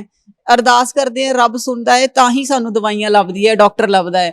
ਅਸੀਂ ਸੋਚਦੇ ਹਾਂ ਕਿ ਪਤਾ ਨਹੀਂ ਅਸੀਂ ਕਿਸੇ ਡਾਕਟਰ ਨੇ ਸਾਡੇ ਲਈ ਕੁਝ ਕਰਤਾ ਹੈ, ਇਹ ਸਾਰਾ ਕੁਝ ਅਰਦਾਸਾਂ ਦਾ ਸਾਰੀ ਹੈ, ਰੱਬ ਦੀ ਦੇਣ ਹੈ ਸਾਰੇ ਕੁਝ, ਕਿ ਸਾਨੂੰ ਉਹ ਇਹੋ ਜਿਹੇ ਬੰਦਿਆਂ ਨਾਲ ਮਿਲਾਉਂਦਾ ਆ। ਹੁਣ ਜਿੱਦਾਂ ਮੈਂ ਸ਼ਾਇਦ ਇੱਥੇ ਟ੍ਰੇਨਿੰਗ ਨਹੀਂ ਕਰਦੀ, ਸਰ ਕੋਲ ਟ੍ਰੇਨਿੰਗ ਨਹੀਂ ਕਰਦੀ, ਸ਼ਾਇਦ ਮੇਰੇ ਕੋਈ ਇੱਦਾਂ ਦੀ ਇੰਜਰੀ ਆਉਂਦੀ ਤੇ ਮੈਨੂੰ ਕੋਈ ਮੋਟੀਵੇਟ ਕਰਨ ਵਾਲਾ ਨਹੀਂ ਹੁੰਦਾ। ਤੇ ਇਹ ਸਾਰੀ ਚੀਜ਼ਾਂ ਮਤਲਬ ਉਸ ਟਾਈਮ ਤੱਕ ਜਦੋਂ ਇਹ ਇੱਦਾਂ ਦਾ ਟਾਈਮ ਸੀਗਾ, ਉਦੋਂ ਮੈਨੂੰ ਹਰ ਕੋਈ ਮੋਟੀਵੇਟ ਕਰਨ ਵਾਲਾ ਮਿਲਦਾ ਸੀ ਕਿ ਤੁਸੀਂ ਇੱਦਾਂ ਕਰ ਲਓ, ਇੱਦਾਂ ਕਰ ਲਓ। ਇਹ ਵੀ ਉਮੀਦ ਛੱਡ ਦਿੰਦੇ ਫਿਰ ਕੁਝ ਨਹੀਂ ਹੋਣਾ ਸੀ, ਕਿਉਂਕਿ ਉਹ ਟਾਈਮ ਇੱਦਾਂ ਦਾ ਸੀਗਾ ਕਿ ਸਾਨੂੰ ਨਹੀਂ ਉਮੀਦ ਸੀਗੀ। ਜਦੋਂ ਇੰਨਾ ਵੱਡਾ ਡਾਕਟਰ ਤੁਹਾਨੂੰ ਮਨਾ ਕਰਦੇ ਕਿ ਤੁਸੀਂ ਸਪੋਰਟਸ ਨਹੀਂ ਕਰ ਸਕਦੇ, ਤੇ ਉਸ ਟਾਈਮ ਤੇ ਮਤਲਬ ਸਾਰੇ ਦੀ ਸਿਚੁਏਸ਼ਨ ਇੱਦਾਂ ਦੀ ਸੀਗੀ। ਪਰ ਮੈਨੂੰ ਫੈਮਿਲੀ ਮੈਂਬਰਸ ਨੇ, ਕੋਚ ਨੇ ਬਹੁਤ ਜ਼ਿਆਦਾ ਮੋਟੀਵੇਟ ਕੀਤਾ। ਇਹਨਾਂ ਦਾ ਮੈਨੂੰ ਲੱਗਦਾ ਮੇਰੇ ਤੋਂ ਜ਼ਿਆਦਾ ਇਹਨਾਂ ਦਾ ਰੋਲ ਹੈ ਮੈਨੂੰ ਇੱਥੇ ਤੱਕ ਲਿਆਉਣ ਲਈ ਵਾਪਸ, ਕਿਉਂਕਿ ਮੈਂ ਤਾਂ ਬੋਲਦੀ ਸੀ ਸਰ ਨੂੰ, ਸਰ ਮੇਰੇ ਕੋਲ ਨਹੀਂ ਹੋਊਗਾ ਹੁਣ। ਮਤਲਬ ਇੱਦਾਂ ਦੇ ਥਾਟਸ ਆਉਂਦੇ ਸੀ ਕਿ ਮੈਂ ਘਰੇ ਮੰਮੀ ਨੂੰ ਫੋਨ ਕਰਨਾ, ਮੈਂ ਕਿਹਾ ਮੰਮੀ ਮੈਨੂੰ ਕੁਝ ਖਾਣ ਨੂੰ ਦੇ ਦਿਓ, ਮੈਂ ਇੱਦਾਂ ਰਹਿ ਨਹੀਂ ਸਕਦੀ। ਮਤਲਬ ਜਿਹਦੇ ਲਈ ਅਸੀਂ ਪੂਰੀ ਲਾਈਫ ਲਾਤੀ, ਤੇ ਇੱਕਦਮ ਤੋਂ ਉਹ ਚੀਜ਼ ਸਾਡੇ ਕੋਲ ਕੋਈ ਛਿਨ ਜਾਏ, ਤੇ ਉਹ ਮਤਲਬ ਤੁਸੀਂ ਇੰਨੀ ਜਲਦੀ ਉਹਨੂੰ ਐਕਸੈਪਟ ਨਹੀਂ ਕਰਦੇ ਕਿ ਹਾਂ ਮੈਂ ਇਹ ਚੀਜ਼ ਹੁਣ ਨਹੀਂ ਕਰ ਸਕਦੀ। ਟਵਿੰਕਲ ਜਦੋਂ ਡਾਕਟਰਸ ਨੇ ਕਿਹਾ ਹੋਏਗਾ ਉਦੋਂ ਤਾਂ ਪੈਰਾਂ ਹੇਠੋਂ ਜ਼ਮੀਨ ਖਿਸਕ ਗਈ ਹੋਏਗੀ ਇੱਕ ਵਾਰ, ਕਿਉਂਕਿ ਡਾਕਟਰਸ ਨੇ ਜਦੋਂ ਕਹਿ ਦਿੱਤਾ ਕਿ ਤੁਸੀਂ ਖੇਡ ਮੈਦਾਨ ਦੇ ਵਿੱਚ ਨਹੀਂ ਜਾ ਸਕਦੇ, ਤੁਸੀਂ ਸਪੋਰਟਸ ਨਹੀਂ ਕਰ ਸਕਦੇ, ਉਸ ਦੌਰਾਨ ਕੀ ਮਾਈਂਡ ਦੇ ਵਿੱਚ ਚੱਲ ਰਿਹਾ ਸੀਗਾ, ਕੀ ਕੁਝ ਲੱਗਦਾ ਸੀ ਤੁਹਾਨੂੰ, ਕੀ ਸੋਚਦੇ ਹੁੰਦੇ ਸੀ? ਹਾਂਜੀ ਮੈਮ, ਜਦੋਂ ਸਾਨੂੰ ਡਾਕਟਰ ਨੇ ਜਵਾਬ ਦਿੱਤਾ ਸੀ ਤੇ ਅਸੀਂ ਸਾਡੀ ਬੰਬੇ ਤੋਂ ਦਿੱਲੀ ਦੀ ਫਲਾਈਟ ਸੀਗੀ ਤੇ ਅਸੀਂ ਉੱਥੋਂ, ਮੈਂ ਤੇ ਇੱਕ ਸਰ ਵੀ ਮੇਰੇ ਨਾਲ ਸੀਗੇ ਤੇ ਅਸੀਂ ਦੋਨੋਂ ਰੋਂਦੇ ਆਏ ਸੀ। ਮਤਲਬ ਨਾ ਸਰ ਮੈਨੂੰ ਫੇਸ ਕਰ ਪਾ ਰਹੇ ਸੀ ਕਿਉਂਕਿ ਅਸੀਂ ਉਹ ਚੀਜ਼ ਐਕਸੈਪਟ ਨਹੀਂ ਕਰ ਪਾ ਰਹੇ ਸੀ। ਅਸੀਂ ਜਿਹਨੂੰ ਪੂਰੀ ਲਾਈਫ, ਜਿਹੜੀ ਚੀਜ਼ 'ਚ ਪੂਰੀ ਲਾਈਫ, ਤੇ ਅਸੀਂ ਸਾਡੇ ਹਜੇ ਹੋਰ ਵੀ ਟਾਰਗੇਟ ਪਏ ਹੋਏ ਸੀ ਜਿਹੜੇ ਅਸੀਂ ਅਚੀਵ ਕਰਨੇ ਸੀ ਹਜੇ ਤੋਂ ਅਸੀਂ, ਮਤਲਬ ਅਸੀਂ ਸੋਚਦੇ ਸੀ ਅਸੀਂ ਕੁਝ ਵੀ ਨਹੀਂ ਕੀਤਾ। ਤੇ ਅਸੀਂ ਇੱਕ ਦੂਜੇ ਨੂੰ ਫਿਰ ਗੱਲ ਕੀਤੀ, ਫਿਰ ਅਸੀਂ ਫੋਨ ਤੇ ਪਤਾ ਕੀਤਾ। ਮਤਲਬ ਅਸੀਂ ਜਦੋਂ ਦਿੱਲੀ ਲੈਂਡ ਹੋਏ ਉਸ ਤੋਂ ਬਾਅਦ ਅਸੀਂ ਸਿੱਧਾ ਜਲੰਧਰ ਨਹੀਂ ਆਏ ਵਾਪਸ, ਅਸੀਂ ਉੱਥੋਂ ਇੱਕ ਹੋਰ ਡਾਕਟਰ ਕੋ ਗਏ ਚੰਡੀਗੜ੍ਹ। ਮਤਲਬ ਸਾਨੂੰ ਸੀਗੀ ਕਿ ਉਹ ਇੱਕ ਉਮੀਦ ਸਾਨੂੰ ਮਿਲ ਜਾਣ ਕਿ ਕੋਈ ਡਾਕਟਰ ਸਾਨੂੰ ਕਹਿ ਦੇ ਕਿ ਹਾਂ ਤੁਸੀਂ ਠੀਕ ਹੋ ਸਕਦੇ ਆ। ਮਤਲਬ ਇਹ ਜ਼ਰੂਰੀ ਨਹੀਂ ਹੈ ਤੁਸੀਂ ਜੋ ਡਾਕਟਰ ਨੇ ਤੁਹਾਨੂੰ ਕਹਿਤਾ ਉਹ ਹੋਊਗਾ, ਤੁਸੀਂ ਇਹ ਚੀਜ਼ ਨੂੰ ਰਿਕਵਰ ਕਰ ਸਕਦੇ ਆ, ਜਾਂ ਕੋਈ ਸਾਨੂੰ ਐਗਜ਼ਾਮਪਲ ਦੱਸ ਦੇ ਕਿ ਯਾਰ ਕਿ ਇਹ ਬੰਦਾ ਵੀ ਠੀਕ ਹੋਇਆ ਹੈ, ਤੁਸੀਂ ਵੀ ਠੀਕ ਹੋ ਸਕਦੇ ਆ। ਬਸ ਇਹੀ ਉਮੀਦ ਲਈ ਅਸੀਂ ਉੱਥੋਂ, ਮਤਲਬ ਉਸ ਟਾਈਮ ਕਾਫੀ ਸਾਨੂੰ ਹਰਟ ਹੋਇਆ ਸੀ ਮੇਰਾ। ਤੋਂ ਉਸ ਤੋਂ ਬਾਅਦ ਵੀ ਕਾਫੀ ਕੁਝ ਹੁੰਦਾ ਸੀ, ਸੁਸਾਈਡਲ ਥਾਟਸ ਆਉਂਦੇ ਸੀ ਕਿ ਮੈਂ, ਮਤਲਬ ਡਿਪਰੈਸ਼ਨ ਟਾਈਪ ਹੋਣੇ ਲਗਾ ਥਾ। ਫਿਰ ਕਾਉਂਸਲਿੰਗ ਸਿੱਧੂ ਸਰ ਦਾ, ਜਿੱਦਾਂ ਮੈਂ ਮੈਂਸ਼ਨ ਕੀਤਾ ਸੀ ਹੁਣੀ, ਉਹਨਾਂ ਨੇ ਸਾਨੂੰ ਕਾਉਂਸਲਿੰਗ ਲਈ ਵੀ ਮੈਡਮ ਦੇ ਥਰੂ ਕੰਟੈਕਟ ਕੀਤਾ ਸੀ ਤੇ ਸਾਡੀ ਕਾਉਂਸਲਿੰਗ ਵੀ ਨਾਲ ਚੱਲਦੀ ਰਹੇਗੀ, ਤੁਸੀਂ ਉਹਨੂੰ ਕਿੱਦਾਂ ਰਿਕਵਰ ਕਰ ਸਕਦੇ ਆ, ਕੀ ਕਰ ਸਕਦੇ ਆ, ਤੇ ਇਦਾਂ ਹੀ ਸਾਰਾ ਕੁਝ ਹੋਇਆ। ਮੈਮ ਆਲੇ ਦੁਆਲੇ ਦੇ ਲੋਕ ਨਾ ਬਹੁਤ, ਜਦੋਂ ਆਪਾਂ ਡਿਪਰੈਸਡ ਹੁੰਦੇ ਆ, ਉਹ ਭਾਵੇਂ ਜੋ ਮਰਜ਼ੀ ਕਹੀ ਜਾਣ ਕਿ ਨਹੀਂ ਤੁਸੀਂ ਠੀਕ ਹੋ ਜਾਓਗੇ, ਪਰ ਸਾਡੇ ਮਾਈਂਡ ਦੇ ਵਿੱਚ ਉਹ ਚੀਜ਼ ਚੱਲਦੀ ਰਹਿੰਦੀ ਹੈ ਕਿ ਨਹੀਂ, ਇਹ ਚੀਜ਼ ਮੈਨੂੰ ਡਾਕਟਰ ਨੇ ਕਹਿ ਦਿੱਤੀ ਹੈ, ਇਹ ਲਿਖ ਦਿੱਤਾ ਗਿਆ ਹੈ, ਹੁਣ ਇੱਦਾਂ ਨਹੀਂ ਹੋਏਗਾ। ਕਈ ਵਾਰ ਹੋ ਜਾਂਦਾ ਕਿ ਆਪਾਂ ਉਹ ਚੀਜ਼ ਨੂੰ ਆਪਣੇ, ਸਾਡੇ ਮਨ ਦੇ ਵਿੱਚ ਉਹ ਚੀਜ਼ ਕਰ ਜਾਂਦੀ ਹੈ, ਫਿਰ ਉਦੋਂ ਕਿਵੇਂ ਆਪਣੇ ਆਪ ਨੂੰ ਕਿਵੇਂ ਪੁਸ਼ ਕਰਦੇ ਸੀਗੇ? ਮੈਨੂੰ ਲੱਗਦਾ ਸਪੋਰਟਸ, ਜਿਹੜੇ ਸਪੋਰਟਸਮੈਨ ਹੁੰਦੇ ਨਾ, ਅਸੀਂ ਸਪੋਰਟਸ ਕਰਦੇ ਆ, ਜਿਹੜੀ ਚੀਜ਼ ਲੋਕੀ ਕਹਿੰਦੇ ਇਹ ਚੀਜ਼ ਹੋ ਨਹੀਂ ਸਕਦੀ, ਉਹਨੂੰ ਕਰਨ ਲਈ ਅਸੀਂ ਸਪੋਰਟਸ ਕਰਦੇ ਹਾਂ। ਮੈਨੂੰ ਲੱਗਦਾ ਸਾਡੀ ਸੋਚ ਹੀ ਹੁੰਦੀ ਹੈ ਕਿ ਯਾਰ ਇਹ ਚੀਜ਼ ਅਸੀਂ ਕਰਨੀ ਹੈ। ਰਿਕਾਰਡ ਹੁੰਦੇ ਆ, ਮਤਲਬ ਜਿੱਦਾਂ ਤੁਸੀਂ ਲਾ ਲਓ ਕੋਈ ਵਰਲਡ ਰਿਕਾਰਡ ਹੋਇਆ, ਮਤਲਬ ਉੱਦਾਂ ਦਾ, ਮਤਲਬ ਅੱਜ ਮੈਂ ਅਗਰ ਵਰਲਡ ਰਿਕਾਰਡ ਕਰਦੀ ਹਾਂ, ਮਤਲਬ ਇਸ ਤੋਂ ਪਹਿਲਾਂ ਉਹ ਚੀਜ਼ ਕਦੀ ਕਿਸੇ ਨੇ ਨਹੀਂ ਕੀਤੀ, ਪਰ ਅਸੀਂ, ਸਾਡੀ ਉਮੀਦਾਂ ਹੁੰਦੀ ਹੈ, ਸਾਡਾ ਆਪਣੇ ਤੇ ਭਰੋਸਾ ਹੁੰਦਾ ਹੈ ਕਿ ਅਸੀਂ ਉਹ ਚੀਜ਼ ਕਰ ਸਕਦੇ, ਇਸੇ ਲਈ ਅੱਜ ਸਪੋਰਟਸ ਕਰ ਰਹੇ ਹਾਂ। ਤੇ ਇਹੀ ਸੀਗੀ ਕਿ ਹੁੰਦਾ ਸੀ, ਬਟ ਆਪਣੇ ਆਪ ਨੂੰ ਮੋਟੀਵੇਟ ਕਰੀਦਾ ਸੀ ਕਿ ਨਹੀਂ ਅਸੀਂ ਕਰਨਾ ਆ, ਜੇ ਹੋਰ ਲੋਕ ਕੀ ਕਰ ਸਕਦੇ ਆ ਤੇ ਅਸੀਂ ਵੀ ਕਰ ਸਕਦੇ। ਅਸੀਂ ਤਾਂ ਇਦਾਂ ਦੇ ਵੀ ਕੇਸ ਸੁਣੇ ਆ ਜਿਹੜੇ, ਜਿਨ੍ਹਾਂ ਨੂੰ ਕੈਂਸਰ ਪੇਸ਼ੈਂਟ ਹੁੰਦੇ ਆ, ਉਹਨਾਂ ਨੂੰ ਡਾਕਟਰ ਕਹਿੰਦਾ 2 ਮਹੀਨੇ ਤੁਹਾਡੇ ਕੋਲ ਹੈਗੇ ਆ, ਪਰ ਉਹ ਉਸ ਤੋਂ ਬਾਅਦ ਵੀ 10-10 ਸਾਲ ਜੀ ਜਾਂਦੇ ਆ, ਬਹੁਤ ਵਧੀਆ ਲਾਈਫ ਜਿੰਦੇ ਆ। ਉਹ ਸਾਡੇ ਤੇ ਡਿਪੈਂਡ ਹੁੰਦਾ ਹੈ ਕਿ ਅਸੀਂ ਕਿਹੜੀ ਚੀਜ਼ ਨੂੰ ਟਾਰਗੇਟ ਕਰਨਾ ਹੈ। ਅਸੀਂ ਜਿੱਦਾਂ ਅਸੀਂ ਇਹ ਚੀਜ਼ ਭੁੱਲ ਗਏ ਸੀ ਕਿ ਸਾਨੂੰ ਕੋਈ ਪ੍ਰੋਬਲਮ ਹੈ, ਅਸੀਂ ਸਿਰਫ ਫੋਕਸ ਉੱਥੇ ਕੀਤਾ ਕਿ ਅਸੀਂ ਠੀਕ ਕਿੱਦਾਂ ਹੋਣਾ ਹੈ, ਅਸੀਂ ਰਿਕਵਰ ਕਿੱਦਾਂ ਹੋਣਾ ਹੈ। ਅਸੀਂ ਉਹ ਸੈਕਿੰਡ ਆਪਸ਼ਨ ਰੱਖਿਆ ਹੀ ਨਹੀਂ ਕਿ ਨਹੀਂ ਹੋਣਾ, ਅਸੀਂ ਇਹੀ ਸੀਗਾ ਕਿ ਹੋਣਾ ਹੈ ਤੇ ਅਸੀਂ ਵਾਪਸੀ ਕਰਨੀ ਹੈ ਦੁਬਾਰਾ। ਸਾਡਾ ਟਾਰਗੇਟ ਹੀ ਇਹੀ ਸੀਗਾ ਕਿ ਅਸੀਂ ਠੀਕ ਹੋ ਕਰ ਦੁਬਾਰਾ ਵਾਪਸ ਆਉਣਾ ਹੈ। ਹਾਂਜੀ ਟਵਿੰਕਲ, ਆਪਾਂ ਕਹਿੰਦੇ ਆ ਕਿ ਆਪਾਂ ਮਾੜੀ ਚੀਜ਼ ਨੂੰ ਜੇ ਆਪਾਂ ਭੁੱਲ ਜਾਈਏ ਤਾਂ ਉਹ ਚੰਗੀ ਗੱਲ ਹੈ, ਸਿਆਣੇ ਵੀ ਕਹਿੰਦੇ ਨੇ ਕਿ ਉਸ ਚੀਜ਼ ਨੂੰ ਭੁੱਲ ਜਾਣਾ ਚਾਹੀਦਾ ਹੈ। ਹੁਣ ਆਪਾਂ ਅਗਾਂਹ ਦੀ ਗੱਲ ਕਰੀਏ ਤਾਂ ਤੁਸੀਂ ਏਸ਼ੀਅਨ ਚੈਂਪੀਅਨਸ਼ਿਪ ਦੇ ਵਿੱਚ ਤੁਹਾਡੀ ਸਿਲੈਕਸ਼ਨ ਹੋਣ ਜਾ ਰਹੀ ਹੈ, ਕਿਵੇਂ ਦਾ ਲੱਗ ਰਿਹਾ, ਹੁਣ ਕੀ ਲੱਗਦਾ ਹੈ? ਹਾਂਜੀ ਮੈਮ, ਵਧੀਆ ਲੱਗ ਰਿਹਾ ਹੈ ਕਿਉਂਕਿ ਅਸੀਂ ਇੰਡੀਆ 'ਚ, ਮਤਲਬ ਛੋਟੀ ਗੱਲ ਨਹੀਂ ਹੁੰਦੀ ਕਿ ਸਾਡੇ ਕੋਲ ਕੋਈ ਅਸੀਂ ਰਿਲਾਇੰਸ, ਜਿੱਦਾਂ ਹੁਣ ਫਾਊਂਡੇਸ਼ਨ ਸਟਾਰਟ ਕੀਤੀ ਹੈ ਰਿਲਾਇੰਸ ਉੜੀਸਾ 'ਚ, ਉੜੀਸਾ ਤੇ ਮੁੰਬਈ, ਉਹਨਾਂ ਕੋਲ ਇੰਨੀ ਫੈਸਿਲਿਟੀਜ਼ ਹੈਗੀਆਂ, ਸਾਡੇ ਕੋਲ ਉਹਨਾਂ ਦੇ ਬਰਾਬਰ ਜ਼ੀਰੋ, ਮਤਲਬ ਜ਼ੀਰੋ ਫੈਸਿਲਿਟੀਜ਼ ਹੈ ਜਿੰਨਾ ਉਹਨਾਂ ਕੋਲ ਸਾਰਾ ਕੁਝ ਹੈਗਾ। ਜਿੱਦਾਂ ਉਹਨਾਂ ਕੋਲ ਉਹਨਾਂ ਦੀ ਛੋਟੀ ਚੀਜ਼ੇ ਮੋਨੀਟਰ ਹੁੰਦੀ ਹੈ। ਰਿਲਾਇੰਸ ਦੀ ਇੱਕ ਕੁੜੀ ਸੀਗੀ ਹੁਣੀ ਜਿਹੜੀ ਹਰਡਲਾਂ 'ਚ ਰਿਕਾਰਡ ਕੀਤਾ, ਉਹਨੇ ਗੈਜਟ ਪਾਇਆ ਹੋਇਆ ਸੀ ਹੱਥ ਤੇ ਸਾਨੂੰ ਉਹਦੇ ਬਾਰੇ ਪਤਾ ਵੀ ਨਹੀਂ ਸੀਗਾ ਕਿ ਕੀ ਆ। ਤੇ ਮੈਂ ਉਹਨੂੰ ਪੁੱਛਿਆ, ਜਿੱਦਾਂ ਉਹ ਮੇਰੇ ਨੋਨ ਸੀਗੇ, ਤੇ ਮੈਂ ਉਹਨੂੰ ਪੁੱਛਿਆ ਕੀ ਹੈ। ਉਹ ਕਹਿੰਦੇ ਇਹਦੇ ਨਾਲ ਨਾ ਸਾਡੀ ਸਾਰੀ ਜਿੰਨੀ ਵੀ ਮੋਨੀਟਰ ਹੁੰਦੀ ਹੈ, ਜਿੰਨੀ ਵੀ ਬੋਡੀ ਦੀ ਰਿਕੁਆਇਰਮੈਂਟਸ ਹੈ, ਤੁਸੀਂ ਵਾਟਰ ਇਨਟੇਕ ਕਿੰਨਾ ਕੀਤਾ ਹੈ, ਤੁਹਾਡੀ ਕੈਲਰੀਜ਼ ਕਿੰਨੀ ਹੈ, ਤੁਹਾਨੂੰ ਨਿਊਟ੍ਰੀਸ਼ਨ ਕਿੰਨੇ ਚਾਹੀਦੇ ਹੈ, ਕਹਿੰਦੇ ਉਹਦੇ ਨਾਲ ਸਾਨੂੰ ਅਲਰਟ ਆ ਜਾਂਦੇ ਕਿ ਸਾਡੀ ਬੋਡੀ 'ਚ ਹੁਣ ਪਾਣੀ ਘੱਟ ਹੋ ਰਿਹਾ ਹੈ ਤੇ ਅਸੀਂ ਹੁਣ ਪਾਣੀ ਪੀਣਾ। ਮਤਲਬ ਉਹਨਾਂ ਦੇ ਕੋਲ ਇੱਥੇ ਤੱਕ ਫੈਸਿਲਿਟੀਜ਼ ਹੈ ਤੇ ਸਾਡੇ ਕੋਲ ਕੁਝ ਵੀ ਨਹੀਂ। ਉਸ ਤੋਂ ਬਾਵਜੂਦ ਵੀ ਅਸੀਂ ਉਹਨਾਂ ਦੇ ਵਿੱਚ ਫਾਈਟ ਕਰ ਰਹੇ ਹਾਂ। ਉਹਨਾਂ ਦੇ ਵਿੱਚ ਪਹਿਲਾਂ 3 'ਚ ਜਾਂ ਪਹਿਲੇ 2 'ਚ ਅਸੀਂ ਇੰਡੀਆ ਦੇ ਟੌਪ ਐਥਲੀਟਾਂ 'ਚ ਆ ਰਹੇ ਹਾਂ ਤੇ ਖੁਸ਼ੀ ਮਿਲਦੀ ਹੈ, ਬਟ ਦੁੱਖ ਵੀ ਹੁੰਦਾ ਹੈ ਕਿ ਜੇ ਸਾਨੂੰ ਥੋੜੀ ਜਿਹੀ ਸਪੋਰਟ, ਥੋੜੀ ਜਿਹੀ ਹੈਲਪ ਮਿਲੇ, ਇੱਦਾਂ ਦੀ ਫਾਊਂਡੇਸ਼ਨ ਜਾਂ ਇੱਦਾਂ ਦੇ ਲਈ। ਸਪੋਰਟਸਮੈਨ ਬਹੁਤ ਹੈ, ਜੇ ਅਗਰ ਸਰਕਾਰ ਕਰਨ ਤੇ ਆ ਜਾਏ ਨਾ, ਪੰਜਾਬ 'ਚ ਬਹੁਤ ਟੈਲੈਂਟ ਹੈ, ਬਹੁਤ ਮਿਹਨਤੀ ਲੋਕ ਹੈ, ਬੜਾ ਕੁਝ ਕਰਨਾ ਚਾਹੁੰਦੇ, ਕੋਈ ਫਾਈਨੈਂਸ਼ੀਅਲੀ ਕਿਸੇ ਨੂੰ ਸਪੋਰਟ ਨਹੀਂ ਹੁੰਦੀ। ਸਾਨੂੰ ਵੀ ਪ੍ਰੋਬਲਮਸ ਹੁੰਦੀਆਂ, ਕਾਫੀ ਫਾਈਨੈਂਸ਼ੀਅਲ ਪ੍ਰੋਬਲਮਸ ਹੁੰਦੀਆਂ। ਅਸੀਂ ਵੀ ਕੋਈ ਇੱਕ ਚੀਜ਼ ਛੱਡ ਕੇ ਫਿਰ ਦੂਜੀ ਚੀਜ਼ ਐਕਸੈਪਟ ਕਰਦੇ ਹਾਂ ਕਿ ਅਸੀਂ ਇਹ ਛੱਡ ਕੇ ਕਈ ਚੀਜ਼ਾਂ ਆਪਾਂ ਨੂੰ ਵੀ ਕਰਨੀ ਪੈਂਦੀਆਂ। ਤੇ ਵਧੀਆ ਲੱਗਦਾ ਹੈ ਕਿ ਅਸੀਂ ਉਹਨਾਂ ਦੇ ਵਿੱਚ ਸਟੈਂਡ ਕਰ ਰਹੇ ਹਾਂ। ਬਟ ਮੈਨੂੰ ਲੱਗਦਾ ਹੈ ਕਿ ਜੇ ਸਾਨੂੰ ਥੋੜੀ ਜਿਹੀ ਹੈਲਪ ਮਿਲੇ, ਥੋੜੀ ਜਿਹੀ ਸਾਨੂੰ ਮੋਟੀਵੇਸ਼ਨ ਮਿਲੇ, ਸਾਡੇ ਕੋਚਿਸ ਨੂੰ ਮੋਟੀਵੇਸ਼ਨ ਮਿਲੇ ਕਿ ਉਹ ਵੀ ਵਧੀਆ ਕਰਨਗੇ। ਹੁਣ ਜਿੱਦਾਂ ਸਾਡੇ ਮੇਰੇ ਕੋਚ ਦੀ ਸੈਲਰੀ 10,000 ਹੈ ਤੇ ਉਹਨਾਂ ਨੇ ਮੈਨੂੰ ਲੱਗਦਾ 15 ਤੋਂ ਉੱਤੇ ਇੰਟਰਨੈਸ਼ਨਲ ਐਥਲੀਟ ਕੱਢੇ ਆ। ਮਤਲਬ ਇਹ ਚੀਜ਼ਾਂ ਨੂੰ ਨਾ ਪੰਜਾਬ ਗਵਰਨਮੈਂਟ ਨੂੰ ਥੋੜਾ ਜਿਹਾ ਸਰਕਾਰਾਂ ਨੂੰ ਧਿਆਨ ਦੇਣ ਦੀ ਲੋੜ ਹੈ। ਦੇਣ ਬਹੁਤ ਲੋੜ ਹੈ। ਹੁਣ ਜਿੱਦਾਂ ਕੋਚਿਸ ਨੂੰ ਮੋਟੀਵੇਟ ਕਰੇ, ਉਹਨਾਂ ਨੂੰ ਵੀ ਹੋਊਗਾ ਕਿ ਸਾਨੂੰ ਮੋਟੀਵੇਸ਼ਨ ਮਿਲਦੀ ਹੈ। ਹੋਰ ਕੁਝ ਨਹੀਂ, ਕਈ ਵਾਰੀ ਕੁਝ ਨਹੀਂ। ਹੁਣ ਮੇਰੇ ਕੋਚ 10,000 ਸੈਲਰੀ ਤੇ ਕੰਮ ਕਰਦੇ ਆ, ਉਹਨਾਂ ਨੂੰ ਪੈਸੇ ਨਾਲ ਤਾਂ ਕੁਝ ਵੀ ਨਹੀਂ ਹੈ। ਉਹਨਾਂ ਨੂੰ ਆਫਰ ਦੂਜੀ ਗੁਜਰਾਤ ਗਵਰਨਮੈਂਟ ਤੋਂ ਵੀ ਆਈ ਸੀ ਵਧੀਆ ਸੈਲਰੀ ਪੈਕੇਜ ਤੇ, ਪਰ ਉਹਨਾਂ ਨੇ ਨਹੀਂ ਐਕਸੈਪਟ ਕੀਤਾ। ਉਹਨਾਂ ਦਾ ਸਿਰਫ ਇੱਕ ਉੱਥੇ ਮੈਡਲ ਲਿਆਉਣ ਲਈ, ਆਪਣੇ ਦੇਸ਼ ਲਈ ਮੈਡਲ ਲਿਆਉਣ ਲਈ ਉਹ ਚਾਹੁੰਦੇ ਕਿ ਅਸੀਂ ਮੈਂ ਆਪਣੇ ਪੰਜਾਬ ਚੋਂ ਇੱਕ ਮਤਲਬ ਜਿਹੜੇ ਪੰਜਾਬ ਦੀ ਸਪੋਰਟਸ ਖਤਮ ਹੁੰਦੀ ਜਾ ਰਹੀ ਹੈ ਉਸ ਚੀਜ਼ ਨੂੰ ਕਾਇਮ ਰੱਖਾਂ ਜਿੱਦਾਂ ਮਰਜ਼ੀ। ਹੁਣ ਜਿੱਦਾਂ ਉਹ ਇੰਨਾ ਐਫਰਟ ਕਰਦੇ ਆ, ਮੈਨੂੰ ਲੱਗਦਾ ਜੇ ਗਵਰਨਮੈਂਟ ਥੋੜਾ ਜਿਹਾ ਛੋਟੀ ਛੋਟੀ ਚੀਜ਼ਾਂ ਦੇ ਥੋੜਾ ਧਿਆਨ ਦੇਣ ਦੀ ਲੋੜ ਹੈ ਤੇ ਅਸੀਂ ਬਹੁਤ ਵਧੀਆ ਹੋਰ ਇੰਟਰਨੈਸ਼ਨਲ ਲੈਵਲ ਤੇ ਕਰ ਸਕਦੇ ਹਾਂ। ਟਵਿੰਕਲ, ਤੁਸੀਂ ਕਾਫੀ ਸਮਾਂ ਜਿਹੜਾ ਟਰੈਕ ਤੋਂ ਦੂਰ ਰਹੇ ਹੋ, ਕਿੰਨਾ ਸਮਾਂ ਲੱਗਿਆ ਤੁਹਾਨੂੰ ਵਾਪਸ ਕਮਬੈਕ ਕਰਨ ਲਈ, ਕਿੰਨੀ ਮਿਹਨਤ ਲੱਗੀ? ਹਾਂਜੀ ਮੈਮ, 2019 ਤੋਂ ਮੈਨੂੰ ਇਹ ਪ੍ਰੋਬਲਮ ਹੋਈ ਸੀ। ਉਸ ਤੋਂ ਬਾਅਦ ਮੈਂ 2022 ਚ ਵਾਪਸੀ ਜਿਹੜੀ ਪੂਰੀ ਪ੍ਰੋਪਰ ਮੈਡਲ, ਫਿਰ ਇੰਟਰਨੈਸ਼ਨਲ ਮੈਡਲ ਚ ਨੈਸ਼ਨਲ ਚੈਂਪੀਅਨ ਚ ਆਈ ਹੈ ਤੇ ਮੈਨੂੰ 3 ਸਾਲ ਪ੍ਰੋਪਰ, ਕਿਉਂਕਿ ਉਸ ਤੋਂ ਬਾਅਦ ਜਿਹੜਾ ਗੈਪ ਹੈ ਗਿਆ ਉਹਨੂੰ ਰਿਕਵਰ ਕਰਨ ਲਈ, ਦੁਬਾਰਾ ਤੋਂ ਫਿਟਨੈਸ ਬੋਡੀ ਚ ਲਾਉਣ ਲਈ, ਤਾਂ ਉਹਨੂੰ ਥੋੜਾ ਜਿਹਾ ਟਾਈਮ ਲੱਗਦਾ ਹੈ ਤੇ 3 ਸਾਲ ਮੈਨੂੰ ਲੱਗ ਗਏ ਸੀ। ਹਾਂਜੀ ਟਵਿੰਕਲ, ਕਿਸੇ ਸਪੈਸ਼ਲ ਤਰ੍ਹਾਂ ਦੀ ਡਾਈਟ ਵੀ ਤੁਸੀਂ ਫੋਲੋ ਕਰ ਰਹੇ ਹੋ? ਕਿਉਂਕਿ ਜੇ ਅਸੀਂ ਗੱਲ ਕਰੀਏ ਤਾਂ ਫਿਟਨੈਸ ਕਾਫੀ, ਤੁਸੀਂ ਜਿਹੜਾ ਫਿਟਨੈਸ ਨੂੰ ਧਿਆਨ ਦੇ ਵਿੱਚ ਰੱਖਿਆ ਹੋਇਆ ਹੈ ਸਪੋਰਟਸਮੈਨ ਨੂੰ, ਕੀ ਕੁਝ ਖਾਸ ਡਾਈਟ ਲੈ ਰਹੇ ਹੋ? ਮੈਮ ਡਾਈਟ ਤੋਂ ਅਸੀਂ ਜਿੱਦਾਂ ਮਤਲਬ ਸਾਡੇ ਤੋਂ ਮੈਂ ਦੱਸ ਰਹੀ ਨਾ, ਸਾਡੇ ਕੋਲ ਕੋਈ ਫੈਸਿਲਿਟੀਜ਼ ਨਹੀਂ ਹੈ। ਸਾਡਾ ਕੋਚ ਹੀ ਸਾਡਾ ਫਿਜ਼ੀਓਥੈਰੇਪਿਸਟ ਹੈ, ਸਾਡਾ ਕੋਚ ਹੀ ਸਾਡਾ ਕੋਚ ਹੈ, ਸਾਡਾ ਕੋਚ ਹੀ ਸਾਡਾ ਡਾਈਟੀਸ਼ੀਅਨ ਹੈ, ਸਾਡਾ ਕੋਚ ਹੀ ਸਾਡਾ ਸ਼ੈਫ ਵੀ ਹੈ। ਮਤਲਬ ਮੇਰੀ ਡਾਈਟ ਲਈ ਜੇ ਮੈਨੂੰ ਜੂਸ ਦੀ ਲੋੜ ਹੈ ਨਾ ਤਾਂ ਉਹ ਵੀ ਕੋਚ ਹੀ ਕੱਢ ਕੇ ਦਿੰਦੇ ਆ। ਮਤਲਬ ਸਾਡੇ ਲਾਈਫ 'ਚ ਅਸੀਂ ਫੋਲੋ ਕਰੀਦਾ ਜਿੱਦਾਂ ਕੋਚ ਨੇ ਸਟੱਡੀ ਕਰਨੀ, ਪੜ੍ਹਨਾ, ਕਿ ਅਸੀਂ ਕੀ ਕਰ ਸਕਦੇ ਹਾਂ। ਮਤਲਬ ਮੈਨੂੰ ਲੱਗਦਾ ਹੈ ਅਸੀਂ ਕੁਝ ਨਹੀਂ ਕਰ ਰਹੇ, ਇਹ ਸਾਰਾ ਜਿਹੜਾ ਰੋਲ ਹੈ ਨਾ ਉਹ ਕੋਚ ਦਾ ਆ, ਕਿਉਂਕਿ ਅਸੀਂ ਸਾਨੂੰ ਤਾਂ ਕੋਚ ਨੇ ਕਹਿਤਾ ਤੁਸੀਂ ਅੱਜ ਆਹ ਖਾਣਾ ਆ ਜਾਂ ਆਹ ਟ੍ਰੇਨਿੰਗ ਕਰਨੀ ਹੈ, ਉਹਦੇ ਪਿੱਛੇ ਮਾਈਂਡ ਉਹਨਾਂ ਦਾ ਹੁੰਦਾ। ਸਾਡੇ ਲਈ ਤਾਂ ਈਜ਼ੀ ਹੈ, ਜਿੱਦਾਂ ਕੋਚ ਨੇ ਕਹਿਤਾ ਅਸੀਂ ਕਰ ਲਿਆ ਤੇ ਪ੍ਰੋਪਰ ਅਸੀਂ ਡਾਈਟ ਫੋਲੋ ਕਰਦੇ ਹਾਂ। ਜਿੱਦਾਂ ਸਾਨੂੰ ਪ੍ਰੋਟੀਨ ਚਾਹੀਦਾ ਆ ਜਾਂ ਕਿੰਨਾ ਕਾਰਬਸ ਚਾਹੀਦਾ ਹੈ ਬੋਡੀ ਨੂੰ, ਪ੍ਰੋਪਰ ਨਹੀਂ ਹੈ ਸਾਡੇ ਕੋਲ ਹਜੇ ਵੀ ਮੇਜ਼ਰਮੈਂਟਸ ਉਨੀ ਨਹੀਂ ਹੈ, ਕਿਉਂਕਿ ਸਾਡੇ ਕੋਲ ਫੈਸਿਲਿਟੀਜ਼ ਨਹੀਂ ਹੈ ਤੇ ਅਸੀਂ ਜਿੰਨਾ ਆਪਣੀ ਵੱਲੋਂ ਕੋਸ਼ਿਸ਼ ਕਰ ਸਕਦੇ ਹਾਂ। ਜਿੱਦਾਂ ਡੇਰਾ ਬਾਬਾ ਮੁਰਾਦ ਸ਼ਾਹ ਤੋਂ ਸਾਨੂੰ ਪਿੱਛੇ ਲਾਸਟ ਈਅਰ ਇੱਕ ਡਾਈਟੀਸ਼ੀਅਨ ਵੀ ਉਹਨਾਂ ਨੇ ਪ੍ਰੋਵਾਈਡ ਕਰਾਇਆ ਸੀ, ਪ੍ਰਦੀਪ ਸਰ ਹੈ, ਹੁਣ ਉਹ ਬਾਹਰ ਕੈਨੇਡਾ ਸ਼ਿਫਟ ਹੋ ਗਏ ਆ 3-4 ਮਹੀਨੇ ਤੋਂ, ਤੇ ਉਹਨਾਂ ਨੇ ਵੀ ਕਾਫੀ ਹੈਲਪ ਕੀਤੀ ਪਿਛਲੇ ਸਾਲ ਤੋਂ ਅਸੀਂ ਉਹਨਾਂ ਦਾ ਹੀ ਹਜੇ ਤੱਕ ਉਹ ਫੋਲੋ ਕਰਨ ਦੀ ਕੋਸ਼ਿਸ਼ ਕਰ ਰਹੇ ਹਾਂ। ਮੇਰੇ ਨਾਲ ਇਹਨਾਂ ਦੇ ਕੋਚ ਵੀ ਮੌਜੂਦ ਨੇ, ਅਸੀਂ ਉਹਨਾਂ ਨਾਲ ਵੀ ਗੱਲਬਾਤ ਕਰਦੇ ਹਾਂ। ਸਰ, ਸਭ ਤੋਂ ਪਹਿਲਾਂ ਤੇ ਜਿਹੜੇ ਤੁਹਾਡੇ ਕੋਲ ਸਿੱਖੇ ਹੋਏ ਸਪੋਰਟਸਮੈਨ ਨੇ ਉਹ ਐਥਲੀਟ ਦੇ ਵਿੱਚ ਜਿਹੜਾ ਜਾ ਰਹੇ ਨੇ, ਏਸ਼ੀਅਨ ਚੈਂਪੀਅਨਸ਼ਿਪ ਦੇ ਵਿੱਚ ਉਹਨਾਂ ਦੀ ਜਿਹੜੀ ਸਿਲੈਕਸ਼ਨ ਹੋ ਚੁੱਕੀ ਹੈ, ਕਿਵੇਂ ਦਾ ਲੱਗ ਰਿਹਾ? ਕੋਈ ਵੀ ਐਥਲੀਟ ਕਿਤੇ ਵੀ ਜਿੱਤਦਾ ਆ ਤਾਂ ਵਧੀਆ ਤਾਂ ਲੱਗਦਾ ਹੀ ਆ। ਇਹਨਾਂ ਤੋਂ ਪਹਿਲੇ ਵੀ ਮੇਰੇ 5 ਰਣਜੀਤ ਸਿੰਘ ਅਵਾਰਡੀ ਹੋ ਚੁੱਕੇ ਆ ਪੰਜਾਬ ਦੇ। ਉਸ ਤੋਂ ਇਲਾਵਾ 2 ਦਰਜਨ ਦੇ ਕਰੀਬ ਇੰਟਰਨੈਸ਼ਨਲ ਐਥਲੀਟ ਮੇਰੇ ਕੋਲ ਟ੍ਰੇਨਿੰਗ ਕਰ ਚੁੱਕੇ ਆ। ਵਰਲਡ ਚੈਂਪੀਅਨਸ਼ਿਪ ਦੇ ਵਰਲਡ ਯੂਨੀਵਰਸਿਟੀ ਗੇਮਸ ਦੇ ਵਿੱਚ ਪਹਿਲੇ ਦੁਤੀ ਚੰਦ, ਤੁਸੀਂ ਨਾਮ ਸੁਣਿਆ ਹੋਣਾ, ਉਹਨਾਂ ਨੇ ਜਦੋਂ ਗੋਲਡ ਪਹਿਲੀ ਵੂਮਨ ਬਣੀ ਸੀ ਜਿਹਨੇ, ਇੰਡੀਆ ਦੀ ਵੂਮਨ ਨੇ ਵਰਲਡ ਯੂਨੀਵਰਸਿਟੀ 'ਚੋਂ ਮੈਡਲ ਜਿੱਤਿਆ, ਤੇ ਉਹ ਉਸ ਦੌਰਾਨ ਵੀ ਉਹ ਕੈਂਪ ਮੇਰੇ ਕੋਲ ਸੀ ਤੇ ਮੇਰੀ ਦੇਖ ਰੇਖ ਦੇ ਵਿੱਚ ਹੀ ਉਹ ਗੋਲਡ ਮੈਡਲ ਜਿੱਤਿਆ ਸੀ। ਤੇ ਇੱਦਾਂ ਹੁਣ ਟਵਿੰਕਲ ਨੇ ਬਹੁਤ ਜ਼ਿਆਦਾ ਕੀਤਾ, ਵਧੀਆ ਹੀ ਕੀਤਾ। ਉਹਦਾ ਇਸ ਕਰਕੇ ਜ਼ਿਆਦਾ ਵਧੀਆ ਲੱਗਦਾ ਕਿ ਉਹਦੇ ਪਿੱਛੇ ਸਟਰਗਲ ਬੜੀ ਆ। ਕਹਿੰਦੇ ਜਿੰਨੀ ਸਟਰਗਲ ਪਿੱਛੇ ਸਟੋਰੀ ਦੇ ਤੁਹਾਡੇ ਹੋਵੇ ਉਹਨਾਂ ਜ਼ਿਆਦਾ ਜਿੱਤ ਦਾ ਮਜ਼ਾ ਵੀ ਉਨਾ ਜ਼ਿਆਦਾ ਹੁੰਦਾ। ਤੇ ਇਸ ਕਰਕੇ ਇਹਦਾ ਸਪੈਸ਼ਲੀ ਤੌਰ ਤੇ ਇਹਦੀ ਡੈਡੀਕੇਸ਼ਨ ਦੇਖ ਕੇ ਕਈ ਬੰਦੇ ਹੁੰਦੇ ਆ ਕਿ ਜਦੋਂ ਕਹਿੰਦੇ ਨਾ ਚੜ੍ਹਦੇ ਸੂਰਜ ਨੂੰ ਸਲਾਮ ਹੁੰਦੇ ਆ, ਤੇ ਜਦੋਂ ਕੋਈ ਹੁੰਦਾ ਤੇ ਉਹਨੂੰ ਛੱਡ ਦਿੰਦੇ ਆ। ਪਰ ਇਹਦੇ ਤੋਂ ਮੈਨੂੰ ਤਾਂ ਉਮੀਦ ਸੀ, ਉਹ ਜਿਹੜਾ ਸਾਡਾ ਰੋਣਾ ਸੀ ਇਸ ਕਰਕੇ ਸੀ ਕਿਉਂਕਿ ਇਹ ਡੈਡੀਕੇਸ਼ਨ ਕਿਸੇ ਕੋਲ ਹੁੰਦੀ ਆ ਇਸ ਤਰ੍ਹਾਂ ਦੀ, ਕਿ ਐਥਲੀਟ ਟੈਲੈਂਟਡ ਵੀ ਬਹੁਤ ਹੁੰਦੇ ਆ, ਬੜੇ ਐਥਲੀਟ ਕਰਨ ਵਾਲੇ ਵੀ ਹੁੰਦੇ ਆ, ਪਰ ਜਿਹੜੇ ਡੈਡੀਕੇਟਡ ਐਥਲੀਟ ਹੁੰਦੇ ਬੜੇ ਘੱਟ ਤੁਹਾਨੂੰ ਮਿਲਦੇ ਆ।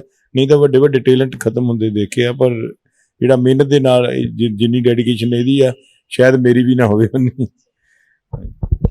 ਦਿੱਲੀ ਦੇ ਉਹ ਰਹਿਣ ਵਾਲੇ ਸੀਗੇ, ਤੁਹਾਡੇ ਕੋਲ ਕਿਵੇਂ ਆਏ, ਕਿਵੇਂ ਸਬਬ ਬਣਿਆ ਕਿ ਤੁਹਾਡੇ ਨਾਲ ਉਹਨਾਂ ਦੀ ਮੁਲਾਕਾਤ ਹੁੰਦੀ ਹੈ ਤੇ ਅੱਜ ਉਹ ਏਸ਼ੀਅਨ ਚੈਂਪੀਅਨਸ਼ਿਪ ਦੇ ਵਿੱਚ ਜਿਹੜੇ ਉਹਨਾਂ ਦੀ ਸਿਲੈਕਸ਼ਨ ਹੋਈ ਹੈ, ਮੁਲਾਕਾਤ ਕਿਵੇਂ ਹੋਈ, ਸਬਬ ਕਿਵੇਂ ਬਣਿਆ? ਮੇਰੇ ਕੋਲ ਕਾਫੀ ਐਥਲੀਟਸ ਆ ਜਿਹੜੇ ਨੈਸ਼ਨਲ ਲੈਵਲ ਤੇ ਤੁਹਾਨੂੰ ਦੱਸਿਆ ਜਾਂ ਇੰਟਰਨੈਸ਼ਨਲ ਲੈਵਲ ਤੇ ਪਹਿਲੇ ਚੰਗਾ ਕਰਦੇ ਆ। ਫਿਰ ਇੱਦਾਂ ਹੀ ਐਥਲੀਟਸ ਜਦੋਂ ਕੰਪੀਟੀਸ਼ਨ 'ਤੇ ਜਾਂਦੇ ਇੱਕ ਦੂਜੇ ਨੂੰ ਦੇਖਦੇ ਆ, ਮਿਲਦੇ ਆ, ਫਿਰ ਕੋਚਿਸ ਦਾ ਪਤਾ ਲੱਗਦਾ ਆ ਕਿ ਹਾਂ ਉੱਥੇ ਫਲਾਨੀ ਜਗ੍ਹਾ ਤੇ ਕੋਚ ਆ, ਉੱਥੇ ਲੌਂਗ ਡਿਸਟੈਂਸ ਦਾ ਆ, ਮੇਰੇ ਕੋਲ ਸਪ੍ਰਿੰਟ ਦਾ, ਮੈਂ ਸਪੈਸ਼ਲੀ ਸਪ੍ਰਿੰਟ ਦਾ ਕੋਚ ਸੀਗਾ ਤੇ ਮੇਰੇ ਕੋਲ 100 ਮੀਟਰ ਕਰਨ ਲਈ ਆਈ ਸੀ। ਪਰ 100 ਮੀਟਰ ਕਰਦੇ ਇਹਨੂੰ ਜਦੋਂ ਟੈਲੈਂਟ ਦੇਖਿਆ ਫਿਰ 400 ਤੇ ਸ਼ਿਫਟ ਕੀਤਾ। 400 ਦੇ ਵਿੱਚ ਇਹਨੇ ਵਰਲਡ ਯੂਨੀਵਰਸਿਟੀ ਗੇਮਸ ਖੇਲੀਆਂ। ਫਿਰ ਉਸ ਤੋਂ ਬਾਅਦ ਮੈਨੂੰ ਲੱਗਾ 800 ਕਰ ਸਕਦੀ। 800 ਜਦੋਂ ਮੈਂ ਕਰਾਈ, ਫਸਟ ਟਾਈਮ ਹੀ ਨੈਸ਼ਨਲ ਚੈਂਪੀਅਨ ਬਣ ਗਈ ਸੀ ਇੱਕ ਵਾਰੀ 800 ਲਗਾਉਣ ਦੇ ਨਾਲ।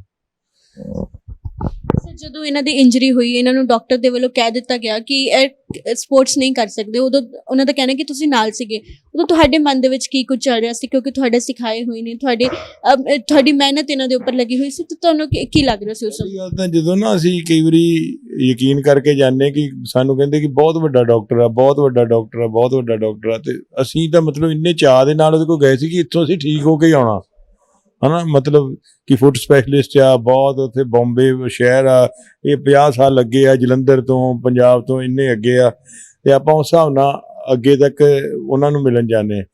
ਪਰ ਜਦੋਂ ਉਹਨਾਂ ਨੇ ਬਸ ਦੇਖ ਕੇ ਜਾਂ ਐਕਸਰੇ ਦੇਖ ਕੇ ਜਾਂ ਇਹਨਾਂ ਦੀ ਸਕੈਨ ਕਰਕੇ ਦੇਖਿਆ, ਤੇ ਉਹ ਤਾਂ ਮਤਲਬ ਉਹ ਤਾਂ ਕਹਿਣ ਲੱਗੇ, ਮੈਨੂੰ ਲੱਗਦਾ ਕਿ ਸੋਚਦੇ ਵੀ ਨਹੀਂ ਹੈਗੇ। ਉੱਥੇ ਏਡੇ ਏਡੇ ਵੱਡਿਆਂ ਦੀਆਂ, ਸਚਿਨ ਤੇਂਦੁਲਕਰ ਹੋਣਾ ਦੀਆਂ ਉੱਥੇ ਜਰਸੀਆਂ ਟੰਗੀਆਂ, ਇੰਨੇ ਨੇ ਫੁੱਟਬਾਲ ਪਲੇਅਰ ਦੀਆਂ, ਉਹਨਾਂ ਨੇ ਕੀ ਸਾਡੇ ਕੋਲ ਆਉਂਦੇ ਆ, ਹੈ ਨਾ, ਉਹੋ ਜਿਹੇ ਐਥਲੀਟ ਉੱਥੇ ਜਾਂ ਉਹੋ ਜਿਹੇ ਸਪੋਰਟਸ ਪਰਸਨ। ਪਰ ਮਤਲਬ ਉਹਨਾਂ ਲਈ ਇੱਕ ਬਹੁਤ ਛੋਟੀ ਜਿਹੀ ਗੱਲ ਲੱਗਦੀ ਸੀ ਮੈਨੂੰ ਕਿ ਉਹਨਾਂ ਨੇ ਜਿੱਦਾਂ ਜਵਾਬ ਦਿੱਤਾ ਨਾ, ਉਹ ਕਹਿੰਦੇ ਨਹੀਂ ਜੀ ਤੁਸੀਂ ਆਪਣਾ ਕੈਰੀਅਰ ਚੇਂਜ ਕਰ ਲਓ, ਇਹ ਠੀਕ ਨਹੀਂ ਹੋਣੀ। ਉਹ ਲਿਖਿਆ ਹੋਇਆ ਸਾਡੇ ਕੋਲ ਅੱਜ ਵੀ ਪਿਆ, ਉਹ ਅਸੀਂ ਰੱਖਿਆ ਆ, ਕਿਉਂਕਿ ਉਸ ਤੋਂ ਪਹਿਲੇ ਵੀ ਅਸੀਂ ਜਿੱਦਾਂ ਸਰਦਾਰ ਬਹਾਦਰ ਸਿੰਘ ਜੀ ਓਲੰਪੀਅਨ ਆ, ਜਿਹੜੇ ਹੁਣ ਆਪਣੇ ਸਪੋਰਟਸ ਸੈਕਟਰੀ ਵੀ ਆ, SSP ਕਮਾਂਡੈਂਟ ਬਣੇ ਹੋਣੀ 7 ਬਟਾਲੀਅਨ ਦੇ, ਉਹਨਾਂ ਨੂੰ ਵੀ ਕਿਸੇ ਟਾਈਮ ਅਸੀਂ ਇਕੱਠੇ ਕਰ ਦਿੰਦੇ ਸੀ। ਉਹਨਾਂ ਦੇ ਵੀ ਨੀ ਦੀ ਪ੍ਰੋਬਲਮ ਆ ਗਈ ਸੀ, ਤੇ ਉਹਨਾਂ ਨੂੰ ਕਹਿੰਦੇ ਸੀ ਕਿ ਤੁਸੀਂ ਤਾਂ ਗੇਮ ਨਹੀਂ ਕਰ ਸਕਦੇ, ਪਰ ਉਹ ਅੱਜ ਦੇ ਤੱਕ ਵੀ ਉਹਨਾਂ ਦੀ ਨੀ ਠੀਕ ਆ, ਤੇ ਉਹ ਕਹਿੰਦੇ ਐਕਸਰਸਾਈਜ਼ ਦੇ ਨਾਲ ਅਸੀਂ ਹਰ ਚੀਜ਼ ਕਰ ਸਕਦੇ ਹਾਂ। ਆਪਣੇ ਦਿਮਾਗ ਦੇ ਉੱਤੇ ਜੇ ਅਸੀਂ ਆਪਣੀ ਸਟਰੋਂਗ ਪਾਵਰ ਰੱਖੀਏ ਤਾਂ ਸਭ ਕੁਝ ਕਰ ਸਕਦੇ ਹਾਂ। ਇੱਦਾਂ ਦੀਆਂ ਹੋਰ ਬਹੁਤ ਉਦਾਹਰਨਾਂ ਸੀਗੀਆਂ, ਉਹ ਇਹਨੂੰ ਦਿੰਦੇ ਰਹੇ। ਪਰ ਮਤਲਬ ਕਿਤੇ ਨਾ ਕਿਤੇ ਇੱਕ ਵਿਸ਼ਵਾਸ ਵੀ ਸੀ, ਕਹਿੰਦੇ ਕਿ ਨਾ ਇੱਕ ਅੰਧੇਰੇ ਕਮਰੇ ਦੇ ਵਿੱਚ ਇੱਕ ਸੂਰਜ ਦੀ ਇੱਕ ਵੀ ਕਿਰਨ ਆਉਂਦੀ ਹੋਵੇ ਨਾ, ਜੇ ਤੁਸੀਂ ਉਹਨੂੰ ਪੋਜ਼ਿਟਿਵ ਲਾਓ ਤੇ ਉਹ ਪੋਜ਼ਿਟਿਵ ਦੇ ਤੁਸੀਂ ਥਾਟ ਤੁਹਾਡੇ ਪੋਜ਼ਿਟਿਵ ਹੋ ਜਾਂਦੇ। ਥਾਟ ਜਿਹੜੇ ਪੋਜ਼ਿਟਿਵ ਆ ਉਹੀ ਤੁਹਾਨੂੰ ਕੰਮ ਕਰਨ ਤੇ ਮਜਬੂਰ ਕਰਦੇ ਆ, ਤੇ ਕਈ ਵਾਰੀ ਫਿਰ ਇਦਾਂ ਦੀ ਅਚੀਵਮੈਂਟ ਮਿਲ ਜਾਂਦੀ ਜਿਹੜੀ ਤੁਸੀਂ ਕਦੀ ਸੋਚੀ ਵੀ ਨਾ ਹੋਵੇ। ਕਿਉਂਕਿ ਲੱਗਦੇ ਤਾਂ ਸੁਪਨੇ ਆ, ਜਦੋਂ ਇੱਕ ਪਾਸੇ ਰਿਲਾਇੰਸ, ਇੱਕ ਪਾਸੇ GSW, ਇੱਕ ਪਾਸੇ ਭੋਪਾਲ ਨੇ ਇੰਨੀਆਂ ਸਾਰੇ ਕੰਮ ਕਰ ਰਹੇ ਆ, ਉਹਨਾਂ ਦੇ ਵਿੱਚੋਂ ਤੁਸੀਂ ਜਿੱਤਣਾ, ਜਿੱਥੇ ਇੱਕ ਪਾਸੇ ਕਰੋੜਾਂ ਰੁਪਏ ਇੱਕ ਐਥਲੀਟਸ 'ਤੇ ਲੱਗ ਰਿਹਾ ਆ, ਤੇ ਇੱਕ ਪਾਸੇ ਹਜ਼ਾਰਾਂ ਰੁਪਏ 'ਚ ਲੱਗ ਰਿਹਾ ਆ, ਤੇ ਉਸ ਤੋਂ ਬਾਅਦ ਤੁਸੀਂ ਉਹ ਪਰਫਾਰਮੈਂਸ ਦੇ ਕੇ ਉੱਥੇ ਜਿੱਤਦੇ ਆ, ਤੇ ਫਿਰ ਖੁਸ਼ੀ ਤਾਂ ਮਿਲਦੀ ਹੈ ਨਾ। ਸਰ ਇਹਨਾਂ ਨੇ ਕਾਫੀ ਮਿਹਨਤ ਕੀਤੀ ਦੁਬਾਰਾ ਕਮਬੈਕ ਕਰਨ ਦੇ ਲਈ, ਤੁਹਾਡੀ ਕਿੰਨੀ ਮਿਹਨਤ ਲੱਗੀ ਇਹਨਾਂ ਨੂੰ ਵਾਪਸ ਖੇਡ ਮੈਦਾਨ ਦੇ ਵਿੱਚ ਉਤਾਰਨ ਦੇ ਲਈ, ਇਹਨਾਂ ਨੂੰ ਮੁੜ ਕੰਪੀਟੀਸ਼ਨ ਦੇ ਲਈ ਤਿਆਰ ਕਰਨ ਦੇ ਲਈ? ਮਿਹਨਤ ਤਾਂ ਕਹਿੰਦੇ ਕਿ ਉਹ ਮੀਲ ਪੱਥਰ ਨਹੀਂ ਦੇਖਦੇ ਹੁੰਦੇ ਜਿਨ੍ਹਾਂ ਨੇ ਕਿਸੇ ਮੰਜ਼ਿਲ ਤੇ ਪਹੁੰਚਣਾ ਹੋਵੇ, ਕਿਉਂਕਿ ਇਹ ਤਾਂ ਗਿਣਿਆ ਚੁਣੀ, ਕਦੀ ਗਿਣਿਆ ਹੀ ਨਹੀਂ ਕਿ ਕਿੰਨੀ ਮਿਹਨਤ ਲੱਗੀ, ਕਿੰਨੇ ਘੰਟੇ ਲੱਗੇ। ਇਹ ਤਾਂ ਜਦੋਂ ਇੱਕ ਮੰਜ਼ਿਲ ਤੇ ਪਹੁੰਚਾਂਗੇ ਫਿਰ ਆਉਣ ਵਾਲੀਆਂ ਪੀੜ੍ਹੀਆਂ ਨੂੰ ਦੱਸਾਂਗੇ ਕਿ ਕਿੰਨੇ ਰਾਹਾਂ ਦੇ ਵਿੱਚ ਪੀੜਾਂ ਹੋਈਆਂ ਤੇ ਕਿੰਨੇ ਸਹੀਆਂ ਤੇ ਕੀ ਕੀਤਾ। ਪਰ ਜਦੋਂ ਅਸੀਂ ਦੇਖਦੇ ਹਾਂ, ਜਿੱਦਾਂ ਕਿ ਪਹਿਲੇ ਟਵਿੰਕਲ ਨੇ ਵੀ ਕਿਹਾ ਕਿ ਸਰਦਾਰ ਭਗਤ ਸਿੰਘ, ਸ਼ਹੀਦ ਭਗਤ ਸਿੰਘ ਜੀ ਜਾਂ ਸਰਦਾਰ ਊਧਮ ਸਿੰਘ ਜੀ, ਜਦੋਂ ਉਹਨਾਂ ਦੇ ਅਸੀਂ ਹੌਸਲੇ ਦੇਖਦੇ ਹਾਂ ਨਾ, ਕਿ ਜਿਨ੍ਹਾਂ ਨੇ 20-20 ਸਾਲ ਉਹਨਾਂ ਨੇ ਬਦਲਾ ਲੈਣ ਲਈ ਕੱਢੇ, ਕਿ ਇੰਗਲੈਂਡ ਦੇ ਵਿੱਚ ਜਾ ਕੇ ਜਲ੍ਹਿਆਂਵਾਲੇ ਬਾਗ ਦਾ ਬਦਲਾ ਲਿਆ। ਸਰਦਾਰ ਭਗਤ ਸਿੰਘ ਜੀ ਨੇ ਕਿੱਦਾਂ ਤਸੀਹੇ ਸਹੇ, ਕਿੱਦਾਂ 110 ਦਿਨ ਦੀ ਭੁੱਖ ਹੜਤਾਲ ਕੀਤੀ। ਤੇ ਇਹ ਸਾਡੀਆਂ ਪ੍ਰੋਬਲਮਸ ਬਹੁਤ ਛੋਟੀਆਂ ਲੱਗਦੀਆਂ, ਤੇ ਸਾਡੀ ਮਿਹਨਤ ਵੀ ਬਹੁਤ ਛੋਟੀ ਲੱਗਦੀ ਆ। ਤੇ ਪਰ ਉਹ ਪਾਤਰ ਸਾਹਿਬ ਨੇ ਕਿਹਾ ਕਿ ਇਹ ਤਾਂ ਇੱਥੇ ਵਗਦੀਆਂ ਹੀ ਰਹਿਣੀਆਂ, ਪੌਣਾ ਕਪੱਤੀਆਂ ਤੂੰ ਜਗਾਵੀਂ ਮੋਮਬੱਤੀਆਂ। ਤੇ ਅਸੀਂ ਮੋਮਬੱਤੀਆਂ ਜਗਾਉਣ ਦੀ ਕੋਸ਼ਿਸ਼ ਕਰ ਰਹੇ ਹਾਂ, ਇਹ ਕਿ ਕਿਤੇ ਨਾ ਕਿਤੇ ਅਸੀਂ ਰੋਸ਼ਨੀ ਦੀ ਇੱਕ ਦੀਪ ਜਲਾਈਏ ਤੇ ਅੱਗੇ ਹੋਰ ਦੀਪ ਜਲਣ। ਤੇ ਪਹਿਲੇ ਵਾਂਗੀ ਪੰਜਾਬ ਦੀ ਜਿਹੜੀ ਐਥਲੈਟਿਕਸ ਦੇ ਵਿੱਚ ਟੀਮ ਦੇ ਵਿੱਚ ਜੋ ਹਿੱਸਾ ਹੁੰਦਾ ਸੀ, ਇਸ ਟਾਈਮ ਇੰਡੀਆ ਦੀ ਐਥਲੈਟਿਕਸ ਬਹੁਤ ਤਰੱਕੀ ਕਰ ਰਹੀ ਆ, ਪਰ ਜੋ ਪੰਜਾਬ ਦੀ ਪਹਿਲੇ ਲਗਭਗ 90% ਉਹਦੇ ਵਿੱਚ ਯੋਗਦਾਨ ਹੁੰਦਾ ਸੀ, ਤੇ ਉਹ ਮੈਨੂੰ ਲੱਗਦਾ 1 ਜਾਂ 2% ਜਾਂ 3% ਰਹਿ ਗਿਆ ਹੋਊਗਾ। ਤੇ ਉਹ ਮੋਮਬੱਤੀ ਜਗਾਉਣ ਦੀ ਕੋਸ਼ਿਸ਼ ਕਰਦੇ ਹਾਂ ਕਿ ਜਿਹਦੇ ਨਾਲ ਅਸੀਂ ਉੱਦਾਂ ਦੀ ਰੋਲ ਆਫ ਮਾਡਲ ਤਿਆਰ ਕਰ ਸਕੀਏ ਕਿ ਜਿਹੜੇ ਆਉਣ ਵਾਲੀ ਜਨਰੇਸ਼ਨ ਨੂੰ ਕਹਿ ਸਕਣ ਕਿ ਹਾਂ ਅਸੀਂ ਕਰ ਸਕਦੇ ਹਾਂ। ਸਰ ਤੁਹਾਨੂੰ ਲੱਗਦਾ ਕਿ ਪੰਜਾਬ ਸਰਕਾਰ ਨੂੰ ਖੇਡਾਂ ਦੇ ਪ੍ਰਤੀ ਰੁਝਾਨ ਹੋਰ ਵਧਾਉਣਾ ਚਾਹੀਦਾ ਹੈ, ਲੋਕਾਂ ਦੇ ਵਿੱਚ ਹੋਰ ਅਵੇਅਰਨੈਸ ਕਰਨੀ ਚਾਹੀਦੀ ਹੈ, ਧਿਆਨ ਹੋਰ ਖੇਡਾਂ ਵਾਲੇ ਪਾਸੇ ਦੇਣਾ ਚਾਹੀਦਾ? ਤੁਹਾਨੂੰ ਲੱਗਦਾ ਇਸ ਚੀਜ਼ ਦੀ ਜ਼ਰੂਰਤ ਹੈ ਪੰਜਾਬ ਨੂੰ? ਪੰਜਾਬ ਨੂੰ ਕਿ ਸਾਰੇ ਸਾਡੇ ਦੇਸ਼ ਨੂੰ ਜ਼ਰੂਰਤ ਹੈ। ਜਦੋਂ ਦਾ ਮੋਬਾਈਲ ਯੁੱਗ ਆਇਆ, ਇਹਦੇ ਵਿੱਚ ਹੋਰ ਜ਼ਿਆਦਾ ਜ਼ਰੂਰਤ ਸਾਨੂੰ ਇਹਦੀ ਮਹਿਸੂਸ ਹੋ ਰਹੀ ਆ, ਕਿਉਂਕਿ ਜਿਹੜਾ ਸਾਡਾ ਜੀਨਸ ਆ ਨਾ, ਜਦੋਂ ਸਾਡੇ ਪੁਰਖਿਆਂ ਨੇ ਇੰਨੇ ਤਸੀਹੇ ਝੱਲੇ ਜਾਂ ਇੰਨੇ ਕੰਮ ਕਰਦੇ ਹੁੰਦੇ ਸੀ, ਇੰਨੇ ਮਤਲਬ ਕੁਆਂਟਲ ਦੀ ਬੋਰੀ ਚੱਕਦੇ ਸੀ, ਜੇ ਉਹਨਾਂ ਦੀਆਂ ਪੁਰਾਣੀਆਂ ਕਿਰਪਾਨਾਂ, ਤਲਵਾਰਾਂ ਜਾਂ ਲੜਨ ਦੇ ਹਥਿਆਰ ਜਾਂ ਉਹਨਾਂ ਦੇ ਕੰਮ ਕਰਨ ਦੀਆਂ ਢੰਗ ਦੇਖੇ ਜਾਣ, ਜੋ ਉਹਨਾਂ ਨੇ ਮੰਜ਼ਿਲਾਂ ਇੰਨੀਆਂ ਬਿਲਡਿੰਗ ਬਣਾਤੀਆਂ ਜਿਹਨਾਂ ਵਿੱਚ ਏਡੇ ਵੱਡੇ ਪੱਥਰ ਲੱਗੇ ਆ, ਕਿ ਉਹ ਕਿੰਨੇ ਸਟਰੋਂਗ ਹੋਣਗੇ। ਉਹ ਜੀਨਸ ਜੇ ਅਸੀਂ ਅੱਗੇ ਆਪਣੀ ਸਰੀਰਕ ਤੌਰ ਤੇ ਕੰਮ ਨਹੀਂ ਕਰਾਂਗੇ, ਕਿਉਂਕਿ ਹੁਣ ਉਹ ਪਹਿਲੇ ਵਾਲੇ ਕੰਮ ਤਾਂ ਰਹੇ ਨਹੀਂ ਕਿ ਤੁਸੀਂ ਆਪ ਤੁਰ ਕੇ ਜਾਣਾ ਜਾਂ ਸਾਈਕਲ ਤੇ ਜਾਣਾ। ਹੁਣ ਇੱਕ ਸਪੋਰਟਸ ਹੀ ਆ ਜਿਹੜੇ ਸਾਡੇ ਜੀਨ ਨੂੰ ਵਧੀਆ ਤਰੀਕੇ ਨਾਲ ਰੱਖ ਸਕਦੀ ਆ। ਹੁਣ ਤੁਸੀਂ ਯੂਰਪ ਜਾਂ ਅਮਰੀਕਾ ਲਾਓ, ਉਹਨਾਂ ਦੇ ਵਿੱਚ ਟਫ ਗੇਮਸ ਖੇਡੀਆਂ ਜਾਂਦੀਆਂ, ਐਥਲੈਟਿਕਸ, ਫੁੱਟਬਾਲ, ਜੇ ਅਮਰੀਕਾ ਦੇ ਵਿੱਚ ਬਾਸਕਟਬਾਲ ਜਾਂ ਰਗਬੀ ਖੇਡਦੇ ਆ, ਪਰ ਅਸੀਂ ਈਜ਼ੀ ਗੇਮਸ ਨੂੰ ਚੁਣ ਰਹੇ ਹਾਂ ਇੱਥੇ, ਹੈ ਨਾ, ਜਿੱਦਾਂ ਈਜ਼ੀ ਗੇਮਸ ਨੂੰ, ਉਹਦੇ ਨਾਲ ਸਾਡੇ ਜੀਨਸ ਤੇ ਬੜਾ ਪ੍ਰਭਾਵ ਪੈ ਰਿਹਾ। ਕਿਸੇ ਟਾਈਮ ਦੇਖੋ ਤੁਸੀਂ ਕਿ ਆ ਜਿਹੜੇ ਅੱਜ ਤੁਸੀਂ ਜਿੱਤ ਰਿਹਾ, ਹੁਸੈਨ ਬੋਲਟ ਵਗੈਰਾ ਜਿੱਤ ਰਹੇ ਆ ਜਾਂ ਕੁਝ ਵੀ ਜਿੱਤ ਰਹੇ, ਜਿਨ੍ਹਾਂ ਨੂੰ ਉਸ ਟਾਈਮ ਮਾੜੀ ਨਜ਼ਰਾਂ ਨਾਲ ਦੇਖਿਆ ਜਾਂਦਾ ਸੀ, ਗੁਲਾਮ ਬਣਾਇਆ ਜਾਂਦਾ ਸੀ, ਤੇ ਉਹਨਾਂ ਦੇ ਪੁਰਖਿਆਂ ਕੋਲ ਕਿੰਨੇ ਕਿੰਨੇ ਕੰਮ ਕਰਾਏ ਜਾਂਦੇ ਸੀ। ਅੱਜ ਚਾਹੇ ਜੋ ਮਰਜ਼ੀ ਆ, ਤੁਸੀਂ ਦੇਖ ਲਓ ਚਾਈਨਾ ਆ ਜਾਂ ਅਮਰੀਕਾ ਆ, ਪਰ ਉਹਨਾਂ ਇੱਕ ਛੋਟੀਆਂ ਛੋਟੀਆਂ ਅਫਰੀਕਨ ਕੰਟਰੀਆਂ ਜਿਹੜੀਆਂ ਕਿ ਉਹਨਾਂ ਨੂੰ ਟਫ ਟੱਕਰ ਦੇ ਰਹੀਆਂ, ਉਹ ਸਿਰਫ ਜੀਨਸ ਦਾ ਹੀ ਕਮਾਲ ਆ। ਕੋਈ ਟੀਕਿਆਂ ਨਾਲ ਜਾਂ ਕਿਸੇ ਚੀਜ਼ ਨਾਲ ਕੋਈ ਅਸਰ ਨਹੀਂ ਹੁੰਦਾ। ਜਿਹੜੀ ਚੀਜ਼ ਡਿਵੈਲਪ ਹੁੰਦੀ ਆ ਉਹ ਆਪਣੇ ਹਿਸਾਬ ਨਾਲ ਡਿਵੈਲਪ ਹੁੰਦੀ। ਇਹਦੀ ਇਸ ਕਰਕੇ ਬਹੁਤ ਜ਼ਿਆਦਾ ਜ਼ਰੂਰਤ ਹੈ, ਜਿੱਥੇ ਅਸੀਂ ਪੜ੍ਹਾਈ 'ਚ ਅੱਗੇ ਜਾਣਾ, ਜੇ ਅਸੀਂ ਸਰੀਰਕ ਤੌਰ ਤੇ ਮਾੜੇ ਹੋ ਗਏ ਤੇ ਉਹਦਾ ਬਹੁਤ ਨੁਕਸਾਨ ਹੋਏਗਾ। ਜਿੱਦਾਂ ਹੁਣ ਫੁੱਟਬਾਲ ਪਲੇਅਰ ਆ ਯੂਰਪ ਦੇ ਕੋਈ ਜਾਂ ਅਮਰੀਕਾ ਦੇ ਕੋਈ ਪਲੇਅਰ ਆ, ਉਹ ਐਵੇਂ ਨਹੀਂ ਉਹਨਾਂ ਨੂੰ ਕਰੋੜਾਂ ਰੁਪਈਆ ਦਿੱਤਾ ਜਾਂਦਾ। ਉਹਨਾਂ ਨੂੰ ਕਰੋੜਾਂ ਰੁਪਈਆ ਇਸ ਕਰਕੇ ਦਿੱਤਾ ਜਾਂਦਾ ਕਿ ਸਾਡੀ ਜਨਰੇਸ਼ਨ ਸਾਰੀ ਖੇਡਦੀ ਰਹੇ। ਹੁਣ ਅਸੀਂ ਸਿਰਫ ਐਡਵਰਟਾਈਜ਼ਮੈਂਟ ਤੇ ਹੀ ਪੈਸਾ ਖਰਚਦੇ ਆ ਕਿ ਖੇਡਣਾ ਚਾਹੀਦਾ, ਪਰ 2016 ਤੋਂ ਬਾਅਦ ਤੁਸੀਂ ਪੰਜਾਬ 'ਚ ਨੌਕਰੀ ਨਹੀਂ ਦੇ ਰਹੇ। ਸਾਡੇ ਨੈਸ਼ਨਲ ਚੈਂਪੀਅਨ ਬੱਚੇ ਆ ਜਿਹੜੇ ਇੰਟਰਨੈਸ਼ਨਲ ਮੈਡਲ ਲੈ ਕੇ ਆਏ ਆ, 2016 ਤੋਂ ਬਾਅਦ ਪੰਜਾਬ ਦੇ ਵਿੱਚ ਕਿਸੇ ਨੂੰ ਉਹ ਨੌਕਰੀ ਨਹੀਂ ਦਿੱਤੀ ਗਈ ਪੰਜਾਬ ਗਵਰਨਮੈਂਟ ਵੱਲੋਂ, ਹੈ ਨਾ, ਜਾਂ ਕੋਈ ਆਰਮੀ 'ਚ ਮਿਲੀ ਆ ਜਾਂ ਰੇਲਵੇ 'ਚ ਮਿਲੀ ਆ ਜਾਂ ਹੋਰ ਜਗ੍ਹਾ ਤੇ ਨੌਕਰੀਆਂ ਮਿਲੀਆਂ।